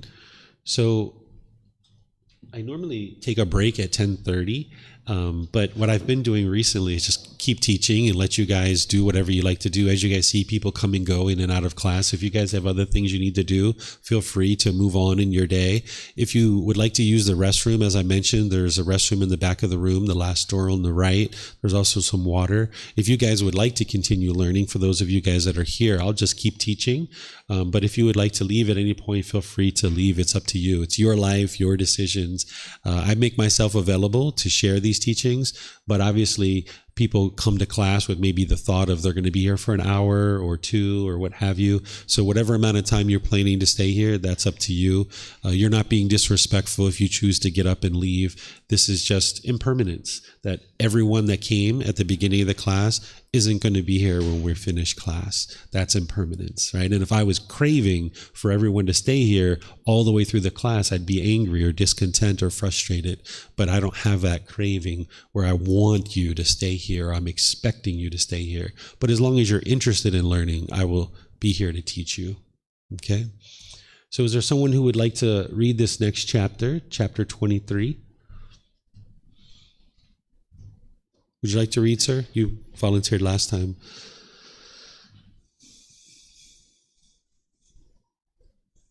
Disassociation will lead to your welfare and peacefulness. Monks, whatever is not yours, dissociate with it. When you have dissociated with it, that will lead to your welfare and peacefulness. And what is it, monks, that is not yours? The I is not yours. Dissociate with it. When you have dissociated with it, that will lead to your welfare and peacefulness. In the case of the ear, the nose, the tongue, the body, and the mind, the discourses are similar to that of the eye. Suppose, monks, people were to carry off the grass, sticks, branches, and foliage in this Jedda's grove, or to burn them, or to do with them as they wish. Would you think people are carrying us off, or burning us, or doing with us as they wish? No, venerable sir. For what reason? Because, venerable sir, that is neither ourself nor what belongs to ourself. So too, monks, the eye, the ear, the nose, the tongue, the body, the mind is not yours. Dissociate with it. When you have dissociated with it, that will lead to your welfare and peacefulness. All right, thank you. Do you do voice work? Are you like a voice actor? Yeah. Yeah, it was very good. Okay, so what the Buddha is teaching you here is to disassociate with these 6 sense bases as being who you are. This is helping you to further understand the universal truth of non-self and how the mind clings to all these different things, thinking that this is who you are. And then he gives this example of the Jetty's Grove. What he's talking about here is this is one of the common places he would teach. There was a place called Jetty's Grove, and his students would sit there and they would talk, and he would teach them essentially outside like a park. And he's saying, you know, is this grass or these sticks or these branches, this foliage in this park, is this you? Does it belong to you? Is this who you are? And they say, no, this isn't us. And he says, if people carry this off, if they burn it, if they do with it as they wish, is this who you are essentially? And they're like, no, this isn't us. This isn't ourself. It doesn't belong to us. So the Buddha is saying, yeah, disassociate with it. So like these clothes that you're wearing, that's not you. That's not who you are. They don't belong to you. You're just kind of renting these clothes for a period of time. They're impermanent, right? Or that mobile phone that you have, or that house that you have, or that jewelry that you have. Any of these things that you have, these belongings or possessions that your mind thinks like, this is my phone, this is my computer, these are my shoes. None of that stuff yours. It doesn't belong to you. It's not who you are. So you're using it now for a period of time, and it would be wise to take care of it because it helps you and it helps you do things in life. But if you can disassociate with it in the mind and don't see it as who you are and you don't see it as yours, well then if you misplace your phone, your mind won't be all shaken up. Or if you leave your house and you leave your phone at home, you won't be all scared and fearful. Or say somebody steals your shoes someday, you won't be upset and angry and frustrated. We can make wise decisions to take care of these things because they're beneficial for us and we use them for our beneficial purposes. But when your mind clings to them, whether it's your jewelry, whether it's your clothes, whether it's your money, any other possessions that you might have, you're just opening yourself up to discontentedness when you allow the mind to do that. Right now, your mind might be doing that with various things in your life, but you can gradually train your mind to let these things go, and you no longer see them as who you are or that they belong to you. And the way that you do that is you train your mind to disassociate with these things. So there's a practice to be able to do that. And breathing mindfulness meditation and generosity is there for you to be able to do that. But there's a consistent ongoing training that where you're noticing the mind is discontent, you're going to need to do and take certain actions. For example, one time I left my phone at home by accident. And when I left, I realized that I was fearful, that there was this fear that came up in the mind, like, oh my goodness, what am I going to do if I need help? Who am I going to call? How am I going to call somebody? And right away, my mind wanted to turn around and go get the phone. But I realized, because of the wisdom of the Buddha, that that's just a craving. The mind is craving the phone to be permanent. Going home and getting the phone isn't going to solve the problem. The problem that I'm having is this craving in the mind. So instead, let me just keep going in my day. Let me not go home and get the phone. I grew up at a time when there was no mobile phones. If I was able to grow up as a child with no phone and go out into the world, why can't I do it now? So I just kept on going in my day. And even though I was only planning to be outside for about an hour and a half, I extended my day. I went to the movies. I took myself out to dinner and lunch, all these different things. I was outside for like 5 or 6 hours. I went to the park and walked around, and I noticed that I was able to be outside without the phone. And then slowly but surely, I actually decided to intentionally leave the phone at home. This is the practice. When you realize you have a craving in your mind, then you practice. So about every 2 or 3 days or so, I would intentionally leave my phone at home and train my mind to go outside without the phone. And I realized the discontentedness became less and less and less. And then eventually, after I did that for a while, there was a 2-month period where I had my phone with me, because it's wise to take a phone out with you. But then after about 2 months, I accidentally left the phone at home again. And I went outside and I was like, oh, the phone's gone. Oh, okay, no big deal. And I just kept on going. Where previously I had fear come up, right? I had this stress and anxiety that came up, where this time I realized, like, whoa, I let that craving go. It doesn't exist anymore, because I put the mind in the situation that it didn't like. It wanted the phone to be permanent. And I taught the mind, the phone is not permanent. You can't have this phone permanently. So where you're noticing your mind is clinging and holding on to things, not only are you meditating and practicing generosity, but you would like to put the mind in the situation that it feels uncomfortable with, so that you can train the mind to be comfortable. So this is a great example here. Like if you're uncomfortable reading a chapter, and like public speaking is something that you feel uncomfortable and shy about, one of the things you would like to do is put the mind in that situation. Read a chapter, use the microphone, talk and ask questions. This will train your mind to not be shy or to not be embarrassed. That's part of what the mind is experiencing, is that personal existence view, that it wants to be perceived in the world a certain way. So you might be shy, or you might be hesitant to do certain things in the world. And this is holding you back from realizing your full potential in life. That if you're shy, or you're embarrassed, or you're not confident to do things that you would otherwise do, and you might be holding back, there's a whole lot of success that's waiting for you that you're not experiencing because you're holding back in certain situations. So you can put your mind into these little situations like this, where you can train your mind to let go. And then larger and larger things, you'll feel more and more comfortable, more and more confident, and you can go out into the world and realize all kinds of success, because you don't have fear of being embarrassed, and you're not shy anymore. You can speak up in that business meeting and tell your boss something that you think is really important and really impactful, that's going to help the company. Or in your community, you can share an idea that's going to help you in your community to be successful for all the villagers or all the members of the community. And you can help people in the world much more this way. But you need to be able to train your mind to let go of wanting to be perceived in the world a certain way. So any questions on this one? Okay, so let's move on to the next one. Is there someone who would like to read this one, chapter 24?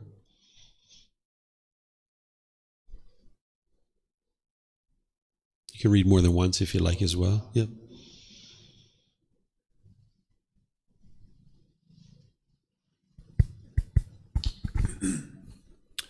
The arising and elimination of a feeling. Monks, these 3 feelings are born of contract, rooted in contract, with contact, and their source and condition. What 3? Pleasant feeling, painful feeling, neither painful nor pleasant feeling. In dependence on a contact to be experienced as pleasant, monks, a pleasant feeling arises. With elimination of what contact to be experienced as pleasant, the corresponding feeling, the pleasant feeling that arose in dependence of that contact to be experienced as pleasant, is eliminated and subsides. In case of painful feeling, neither painful nor pleasant feeling. Similar discourses were spoken by the perfect enlightened one. Monks, Just as heat is generated and fire is produced from the conjunction and friction of two fire sticks, but when the sticks are separated and laid aside, the resulting heat is eliminated and subsides. So too, these three feelings are born of contact, rooted in contact, with contact as their source and condition, in dependence on the appropriate contacts, the corresponding feeling arises. With the elimination of appropriate contacts, the corresponding feelings are eliminated. All right, thank you. The microphone is impermanent. Who would have known? Yeah. Yeah. There you go. You can see the Buddha's teachings are just as applicable during his lifetime as they are now, right? Even applies to the microphone. All right. So here, this is actually cluing into what Kushi was asking earlier about contact that we were sharing, and I was helping Kushi to see, and she actually, I think, already knew that contact is a source that is needed in order to get to the pleasant feelings, painful feelings, neither painful nor pleasant. So these are the conditioned feelings. So pleasant feelings are like happiness, excitement, elation, thrill, exhilaration, euphoria. These are conditioned feelings. The painful feelings are like sadness, anger, frustration, irritation, annoyance, guilt, shame, fear, stress, anxiety. Those are very painful. The neither painful nor pleasant. This might be like shyness. Or like say you were sitting next to somebody that you didn't know on public transportation and your body was touching their body. You might say it's not painful, it's not pleasant, it's neither painful nor pleasant, like the mind is uncomfortable or dissatisfied. That's what a painful nor pleasant is. And what the Buddha is saying is in order for these feelings to occur, there needs to be contact through the 6 sense bases. And there also needs to be craving. He talks about that in other teachings as well. Here, he's not talking about craving anywhere. It's all about contact, that there needs to be contact. So contact needs to be a condition in order to experience these discontent feelings. But contact by itself doesn't cause these feelings, that you need craving, desire, attachment, the mental longing and strong eagerness in the mind.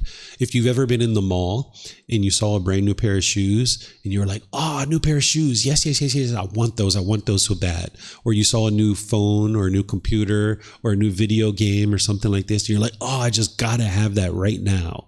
That's a craving, desire, attachment, talking about it in the extreme. But there's lesser versions of that too. There's kind of like a spectrum, right? So that's what the mind is going to experience, is this pulling towards something. Have you guys experienced this before? Do you know what I'm talking about? The mind pulling towards something, longing and yearning, thinking that the next new shiny object waiting around the corner is going to provide some kind of lasting satisfaction. The mind pulling towards something. Like, I just got to have a boyfriend. If I can have a boyfriend or a girlfriend, everything in my life would be perfect. If I could just have that car, everything would be perfect. If I can just get an increase in my salary by $10,000, that would be perfect. Everything in my life would be perfect.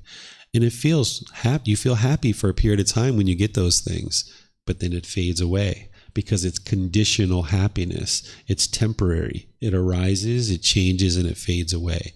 So the Buddha is saying that contact is needed in order for you to be able to experience that. But remember also, there needs to be craving, desire, attachment in the mind. So any questions on this one?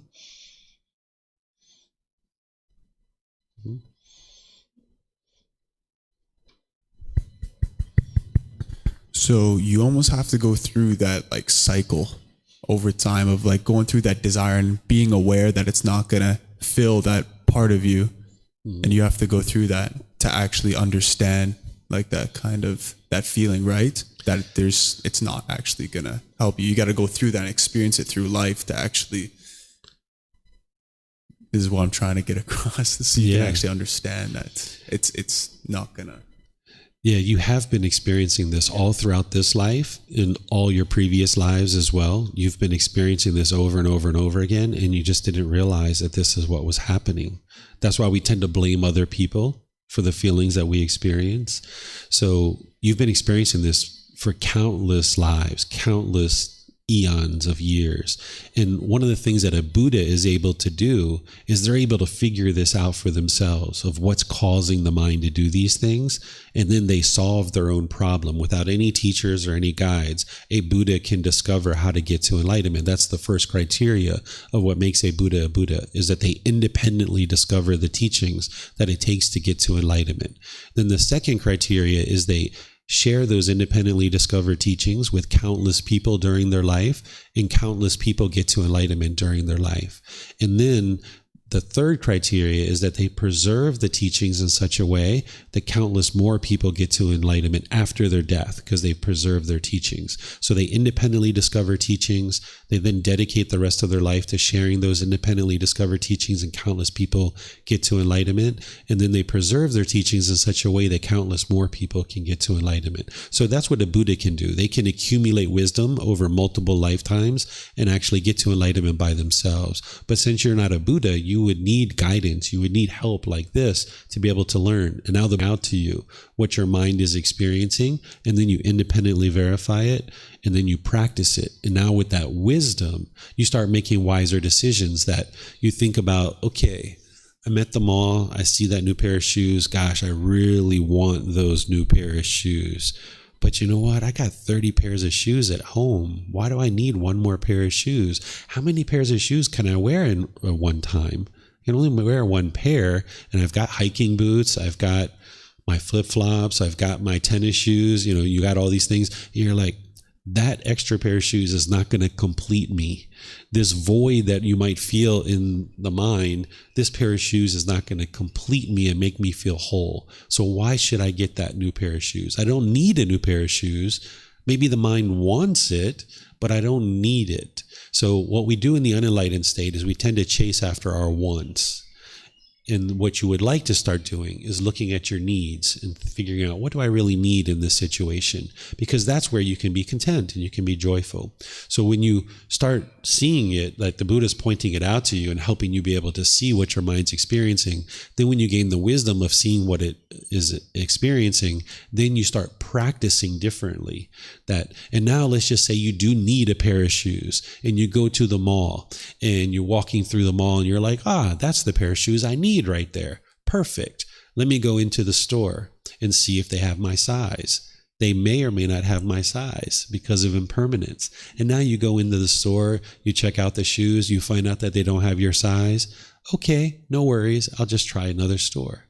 Right? You can maintain your contentedness. Whereas if you didn't understand this wisdom and what your mind's doing, maybe you need a new pair of shoes. You go to the store, you see that brand new pair of shoes. You're like, yes, perfect pair of shoes. That's exactly what I want, exactly what I need.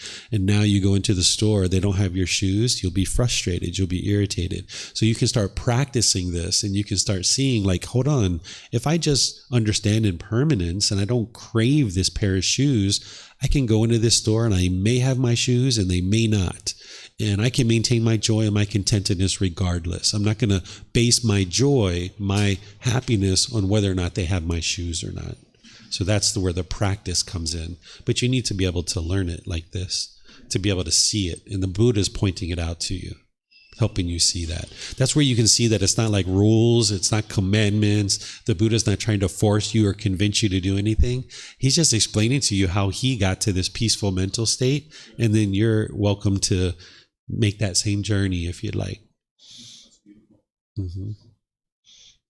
All right, any other questions on this? Okay. So let's go to the next one. These are all my words, by the way. I'll show you guys what you have in these books. These are the words of the Buddha. This is a reference back to the original Pali Canon. The original Pali Canon is in 45 books. They're about this thick. What is that? About 10, 15 centimeters or maybe 5 inches or so, right? So there's 45 books. But what we've done is we've consolidated it into these 13 books that are much smaller, and then we made it available to you for free by downloading it or taking it and go printing it, or you can get printed copies here by just reimbursing us, or you can order them on Amazon. So now you have the original words of the Buddha to see what did he teach and what he didn't teach. And then you have this reference to go back to the original if you'd like to see where that came from. And then you've got words from me to be able to help you reflect on that teaching and to to be able to learn it and understand it and learn how to practice it in daily life. I focus on helping students understand that. So you'll see the teachings here that I'm sharing to help you be able to practice it. And I'm here sharing all these details with you. Each chapter is a little bit different. So then you've got, again, the words of the Buddha. And then you've got a reference and you've got words from me. In the first book, you just got a bunch of words from me and you've got an occasional teachings of the Buddha to show you that what I'm teaching you are the teachings of the Buddha. But in volumes 2 through 13, it's like this, where it's the words of the Buddha and then me providing you some reflections. So would somebody like to read this one?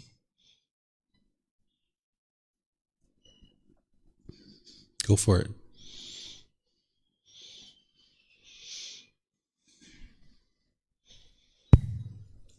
The way to purity. Of ways, the eightfold is the best, and of true things, the stages 4.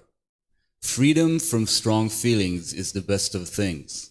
Of humans, best is he who sees. This is the very way. There is none else for seeing purity. Herein do you a faring go, the way to baffle Mara this.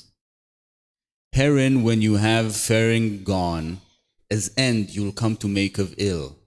Shown surely was the way by me, who ease from darts had come to know. 'Tis, you know, the dedicated must work, the men so gone but show the way, who in their reflection as they fare, from Mara's bond find liberty. Transient is all men think and do. When this wisdom is discerned, then does one turn away from ill. This is the way to purity. Painful is all men think and do. When this by wisdom is discerned, then does one turn away from ill. This is the way to purity. Without the self, men think and do. When this by wisdom is discerned, then does one turn away from ill. This is the way to purity. Okay, thank you, sir. So here, based on the reference, this is from what's called the Dhammapada. The Dhammapada is part of the Pali Canon. The Pali Canon is actually a collection of 3 different collections. It's not just one book or one series of books. It's actually a collection of 3 different collections of books. And the Dhammapada is part of the Pali Canon, but it was created about 1,200 years after the death of the Buddha by scholars. And what they tried to do is they tried to summarize the Buddha's teachings kind of in a poetic format like this. The Buddha sometimes talked a little bit poetically, but as you saw in the discourses that we've been studying, he doesn't speak poetically. He just tells you what are the teachings. But every once in a while, he says things like that. But here in the Dhammapada, you see a lot of poetic type things like this. And if you know anything about the scholarly or academic community, whenever you look at something in an academic practitioner, a historical person, a scholar, somebody who's in academia, they might look at the teachings of the Buddha just for their historical significance over time, kind of like an anthropologist might look at that, but they're not looking at it to actually practice it and actually get to enlightenment. And it's not until you actually practice the teachings that you actually cultivate wisdom to be able to then experience the true wisdom and experience enlightenment. So it's not until you're practicing that you truly have the deep wisdom of the teachings of the Buddha. So here what we're looking at is an interpretation or a summary of somebody who's an academic or a scholar who didn't actually practice the teachings and that doesn't have the deep wisdom of the teaching. So some people think that these are the actual words of the Buddha, and even though it's in this book series called The Words of the Buddha, these aren't the actual words of the Buddha. This is a summary or an interpretation. But nonetheless, it's actually teaching something that's pretty interesting and kind of you can dig into this. So what I did down here is I explained to you why I don't teach the Dhammapada, because they're not the actual words of the Buddha. And then I actually went in and taught you what these words actually mean. So here I took the words from the Dhammapada and then I explained it. So when the Dhammapada is saying, of ways the Eightfold Path is best, what they're really saying is the best way to attain enlightenment is the Eightfold Path. That's the core central teaching of the Buddha. And of true things, the stage is 4. there are 4 stages of enlightenment. This is like a clear, direct way to say it rather than this poetic way, that there's these 4 individual stages. And when you get to the 4th stage of enlightenment, that's where the mind's actually enlightened, where you don't experience any discontentedness anymore. And there's 4 stages. The Buddha gave them names. There's stream enterer, once returner, non-returner, and arahant. These are the 4 stages. When you're in the stage of arahant, that's when the mind's actually enlightened, when you've eliminated all the 10 fetters or the 10 pollutions. Freedom from strong feelings is the best of things. Liberation of the mind results in freedom from strong feelings, which is the best thing you could ever experience. This is the way that I would explain this, because getting to that point where you never experience anger and frustration ever again, that would be the best thing you could ever experience in your life. Never feeling guilt, never feeling shame, never feeling bored or lonely, never having anxiety or stress. That would be the best thing you could ever experience in your entire life. Of humans, best is he who sees. He who has eliminated ignorance or the unknowing of true reality by cultivating wisdom in these teachings can see clearly, no longer confused about the natural laws of existence, is the best of all humans, because you've cultivated this wisdom. If you don't have this wisdom, you'll be frustrated, you'll be angry, you'll be irritable, you'll be bitter and hostile and harsh to people. But by the time you cultivate this wisdom of the natural laws of existence, you're among what we might consider the best of humans. In the teachings of the Buddha, there's not like a hierarchy. It's not like you're better than other people. By the time you get to enlightenment, you see yourself as equal, as everybody's equal. But in terms of just looking at what you're doing in your life, when you're bitter and harsh and hostile with people, you're not being so great in those relationships. And that's why those relationships struggle that you have, that where you might be bitter and harsh or hostile. But when you clean all that up, you're functioning as a better and better human being. But you shouldn't ever view yourself as being above people or below people. This would be unwise. This is the mind's ego that does that. So here we're just saying, like, okay, if you can think of yourself as becoming this better and better human being through cultivating this wisdom. An individual who's done that, they've completely purified the mind, no longer experiencing any unwholesome mental qualities, only experiencing wholesomeness in the mind. That's what you can get to by the time you get to enlightenment.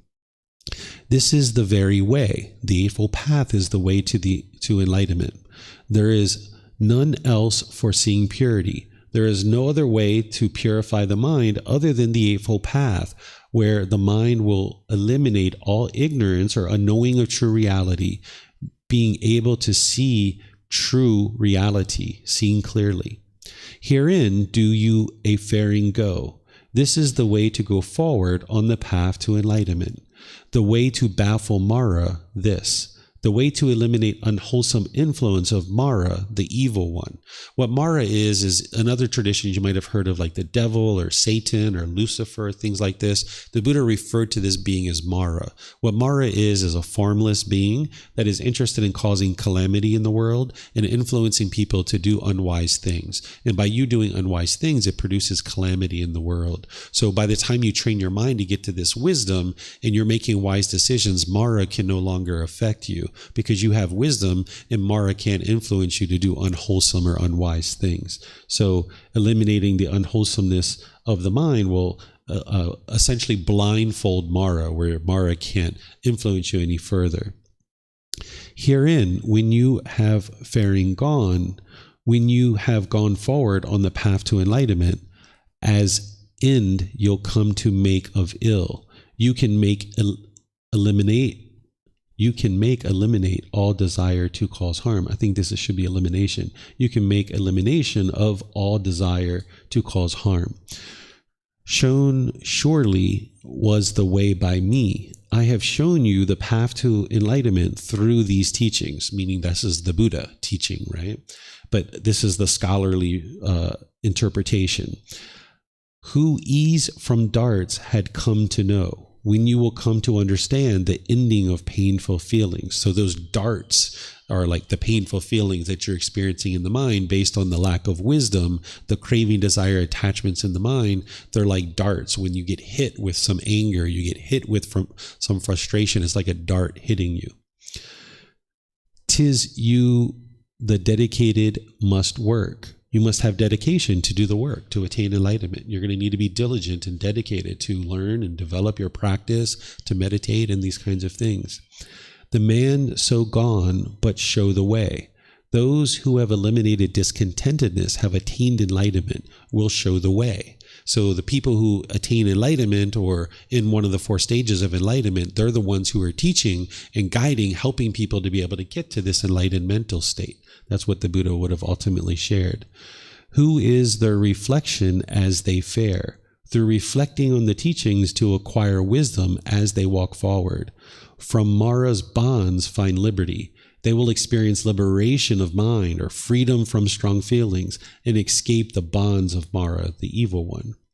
Transient is all men think and do. All that human beings think and do is impermanent. That transient is impermanence. When this by wisdom is discerned, understanding the wisdom of the universal truth of impermanence, then does one turn away from ill. This is when one can turn away from harming others to practice harmlessness. This is the way to purity. This is the way to purify the mind, through understanding the universal truth of impermanence. That's the very first teaching that you learn on the path to enlightenment, is the universal truth of impermanence. Because if you didn't understand that, then you wouldn't be able to understand the craving for permanence, that's what the unenlightened mind's doing. So usually when I teach students at the very beginning, I will usually teach them the universal truth of impermanence as a first teaching, to be able to learn that things arise, they change, and they fade away. All these things around you are impermanent. Painful is all men think and do. All unenlightened human beings experience painful feelings. When this by wisdom is discerned, understanding the wisdom of the universal truth of discontentedness, then does one turn away from ill. That is when one can turn away from harming others to practice harmlessness. This is the way to purity. This is the way to purify the mind through understanding the universal truth of discontentedness. That's the second teaching that you usually understand. After you understand impermanence, then you understand those pleasant feelings, painful feelings, and neither painful nor pleasant. Without the self, man think and do. All that human beings think and do is not the self, as there is no permanent self. That's what we've been talking about throughout the course, or throughout this class. When this by wisdom is discerned, understanding the wisdom of the universal truth of non-self, then does one turn away from ill. This is when one can turn away from harming others to practice harmlessness. This is the way to purity. This is the way to purify the mind through understanding the universal truth of impermanence. That's the third teaching that you usually learn as you're first getting started on the path to enlightenment. So here, this is just a summary, like I said, of scholars trying to interpret the teachings of the Buddha in kind of a poetic form. But you need to know the things that I just shared to be able to understand that. Do you guys have any questions on this? No? Okay. So let's see what the next chapter is. This is the Eightfold Path. This is chapter 26. I usually don't teach this in this particular class because it's pretty detailed. It's pretty extensive. It usually takes a good 2.5 hours for me to teach the entire path. I teach this in the foundational classes and courses and programs. Here, I usually just ask people if they have questions on it. But if you guys end up taking a foundational program or class or course or retreat, you would learn this inside and out. This is the path to enlightenment. Anybody who's interested in getting to enlightenment, you would need to know the Eightfold Path. And these are the words of the Buddha on the Eightfold Path. Okay? Let's see. Let me see what time it is. It's 11:30. Do you guys would like to keep learning? I'll keep teaching you, but if you guys have other things to do, we can end class here. I usually end class around 12 o'clock, but I base it on what students would like to do. If you guys would like to end class here, we can end class here. If you guys would like to keep going, we'll keep going. What's that? What's that? Yeah, if you guys would like to leave, you're welcome to leave, like I mentioned. Yep. Thank you so much. Okay, if you guys are still here, we'll keep going. Would somebody like to read this one? I could read it. Okay, go for it. See ya.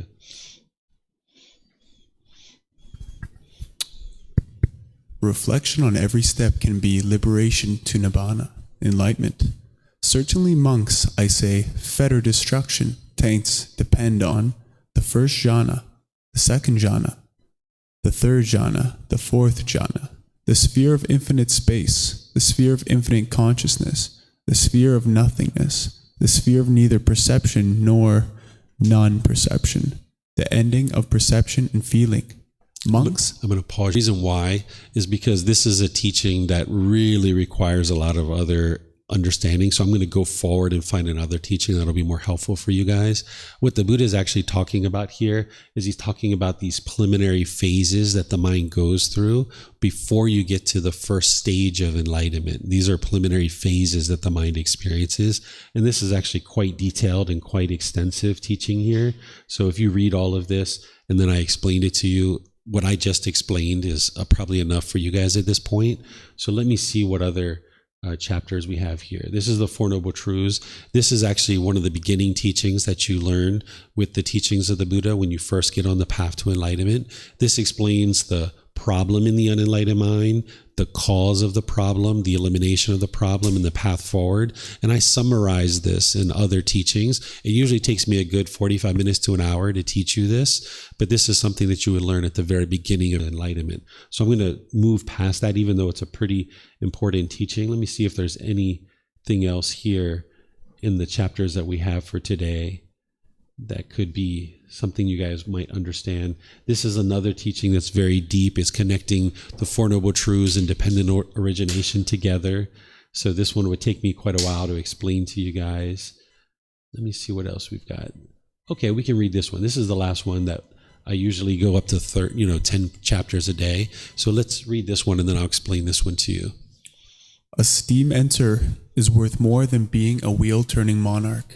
Monks, although a wheel-turning monarch, having exercised supreme sovereignty, rulership over the four continents, and with breakup of the body after death, is reborn in a good destination, in a heavenly world, in the company of the heavenly beings of the heavenly realm, and there is a Nadana grove accompanied by an entourage of heavenly nymphs. He enjoys himself supplied and endowed with 5 cords of heavenly sensual pleasure. Still, as he does not possess 4 things, he is not freed from hell. The animal realm and the realm of inflicted spirits not freed from the plane of misery, the bad destinations, the netherworld. Although monks a noble discipline maintains himself by lumps of alms food and wears rag robes, still, as he possesses 4 things, he is freed from hell. The animal realm and the realm of afflicted spirits, freed from the plane of misery, the bad destinations, the netherworld. What are the 4? Here, monks and noble discipline possesses confirmed confidence in the Buddha. Thus, the Tathagata is an aratna, perfectly enlightened accomplishment in true wisdom and conduct, fortune, knower of the worlds, unsurpassed leader of persons, to be tamed, teacher of heavenly beings and humans, the enlightened one, the fortunate one. He possesses the confirmed confidence in the teachings. Thus, the teachings are well expounded by the perfectly enlightened one, directly visible, immediate, inviting one to come see, applicable to be personally experienced by the wise. He possesses confirmed confidence in the community. Thus, the community of the perfectly enlightened one's disciples is practice the wholesome way, practicing the straight way, practicing this true way, practicing the proper way, that is, the 4 pairs of persons, the 8 types of individuals. This community of the perfectly enlightened one's disciples is worthy of gifts, worthy of hospitality, worthy of offerings, worthy of respectful situations, the unsurpassed field of merit for the world. He possesses the virtues, moral conduct, death the noble ones, unbroken, untorn, unblemished, unblotched, liberating, praised by the wise, not misunderstood and leading to concentration. He possesses these 4 things, and monks, being the obtaining the sovereignty over the 4 continents, and obtaining the four things. The obtaining the sovereignty of the four continents is not worth a 16th part of the obtaining of the four things. All right, thank you, sir. So here the Buddha is comparing what's called a wheel-turning monarch to a stream enterer. A stream enterer is someone who's attained the first stage of enlightenment. And in this stage of enlightenment, you'd have significant wisdom of what it takes to get to that. And then you'd have a very minimal amount of discontentedness. It's a real fraction compared to what you once experienced when you were off the path to enlightenment. So you've done a lot of work to significantly diminish the discontentedness in the mind. And then this wheel-turning monarch, what this person is during the lifetime of the Buddha, there was various kingdoms all over the various land. And a wheel-turning monarch is someone who is maybe a king or a queen, some kind of leader who had learned his teachings, and then they're guiding the population of people that are in their kingdom through the teachings of the Buddha, like, you know, in terms of the way that they guide people and the way they practice the teachings. So the Buddha is saying someone who gets to stream entry is more impactful in the world than someone who's this wheel-turning monarch, who's like a ruler over all the land and able to be this king or this queen or this ruler. And he's saying the reason why is because a person who's a stream enterer, among other things, is going to have confirmed confidence in the Buddha, confirmed confidence in his teachings, confirmed confidence in, confirmed confidence in the community. And then they're going to be practicing this virtuous moral conduct. The reason why confidence is so important is because on the path to enlightenment, there's certain struggles and certain difficulties that you're going to be experiencing. And if you can have confidence in the Buddha that he is enlightened or he was enlightened and that he lived, and you can see this more and more clearly as you practice his teachings, this can really carry you through towards applying more dedication and diligence in your practice. So having confidence in the Buddha that he was enlightened, or an arahant, that's what that is, the word for an enlightened being. During the lifetime of the Buddha, they would refer to them as arahant. And a Buddha is perfectly enlightened, meaning they got to enlightenment by themselves. Their mind is completely pure, and the wisdom that they have is really deep and really profound. Where an enlightened being is enlightened, but we don't call them perfectly enlightened. They might still have a couple things that their mind is 100% clear on in terms of certain aspects of the path, but they know how to get to enlightenment, and they've gotten to enlightenment. But a Buddha is going to have perfect enlightenment where their wisdom is deep and very profound. So that's why we call them perfectly enlightened, or the enlightened one, or the fortunate one. Then an individual is going to need confidence in the teachings. When you first come to the path to enlightenment, you usually don't have confidence in the teachings. You usually have doubt about the teachings. But the way that you get confirmed confidence in the teachings and eliminate your doubt is that you learn and examine the teachings. You investigate the teachings. By you investigating and examining the teachings, reflecting on them to independently verify them and practice them, you can see more and more closely that the condition of the mind's improving, where the mind's becoming more peaceful and more joyful. And over time, you eliminate your doubt, and you get to this point where you have confirmed confidence. Your mind isn't enlightened yet, but you know that these teachings are leading to an improved condition of your life. That's what you can ultimately get to the more you investigate and examine the teachings. Then there's this confirmed confidence in the community. What the community is the community that you're part of. With me, there's thousands and thousands of students that are learning from me all over the world through online, and here in Chiang Mai, there's thousands of people that are learning. This is the community, the people who are learning and practicing the teachings. And you're learning from a teacher, but you're also gaining benefit from being as part of a community, that there's people here to support you and encourage you, and they're interested in seeing you get to enlightenment. So being part of a community is important because you receive that support from the other members of the community. And ultimately, if you experience improvement to the condition of your mind, getting to this first stage of enlightenment as a stream enterer, you would have confidence in this community because you would have been part of a community and you would have seen the support that was coming to you. So you would have gain this confidence over time in the people that are part of the community. You see people are polite and kind and friendly and respectful. You gain that confidence in the community that you're part of. And then ultimately, to get to the first stage of enlightenment, among other things, an individual is going to have this virtuous moral conduct. This is where the Buddha teaches you to not cause harm to others through your intentions, your speech, your actions, and your livelihood, because any harm that you put out, this harm is going to come back to you. So by the time you get to the first stage of enlightenment, you've cleaned up your moral conduct where you're not putting out harm through your intentions, your speech, your actions, and your livelihood. And you'll see less and less harm coming back to you because you've cleaned up your moral conduct. You've cleaned up the decisions that you've been making about your moral conduct. So by you choosing to be polite, kind, friendly, respectful, being gentle, and all these different things with other people, then you'll notice this will come back to you more and more. Whereas if you're harsh or bitter or hostile with others, this is what's going to come back to you. So the Buddha is saying that a stream enterer, the person who's in the first stage of enlightenment, has these four things: that they have confirmed confidence in the Buddha, they have confidence in his teachings, they have confidence in the community because they've made certain progress on the path, and their discontentedness is just a mere fraction of what they were once experiencing when they were off the path to enlightenment. And they possess this moral conduct. And the Buddha is saying, okay, this individual is more impactful and more beneficial to the world than this monarch or this ruler, this king or this queen who's ruling over all of these people. So that's what he's sharing here, because this wisdom coming into the world and more can help people to escape the discontentedness. Do you guys have any questions on this?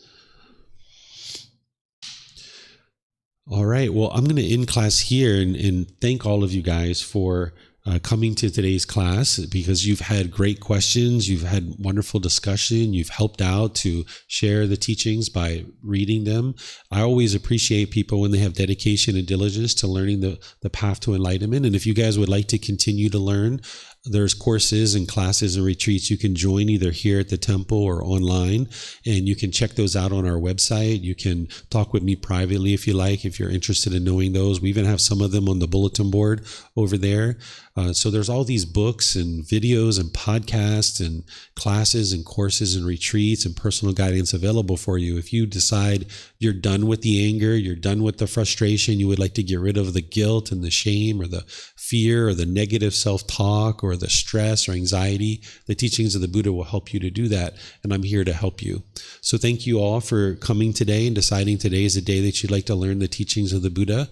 Perhaps we'll see you guys in a future class. Have a very lovely and wonderful rest of your day. Sawadee Kap. Sawadee Kap.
Thank you again for watching. Enjoy your meditation. Look forward to seeing you online and answering any questions that you might have. Thank you so much.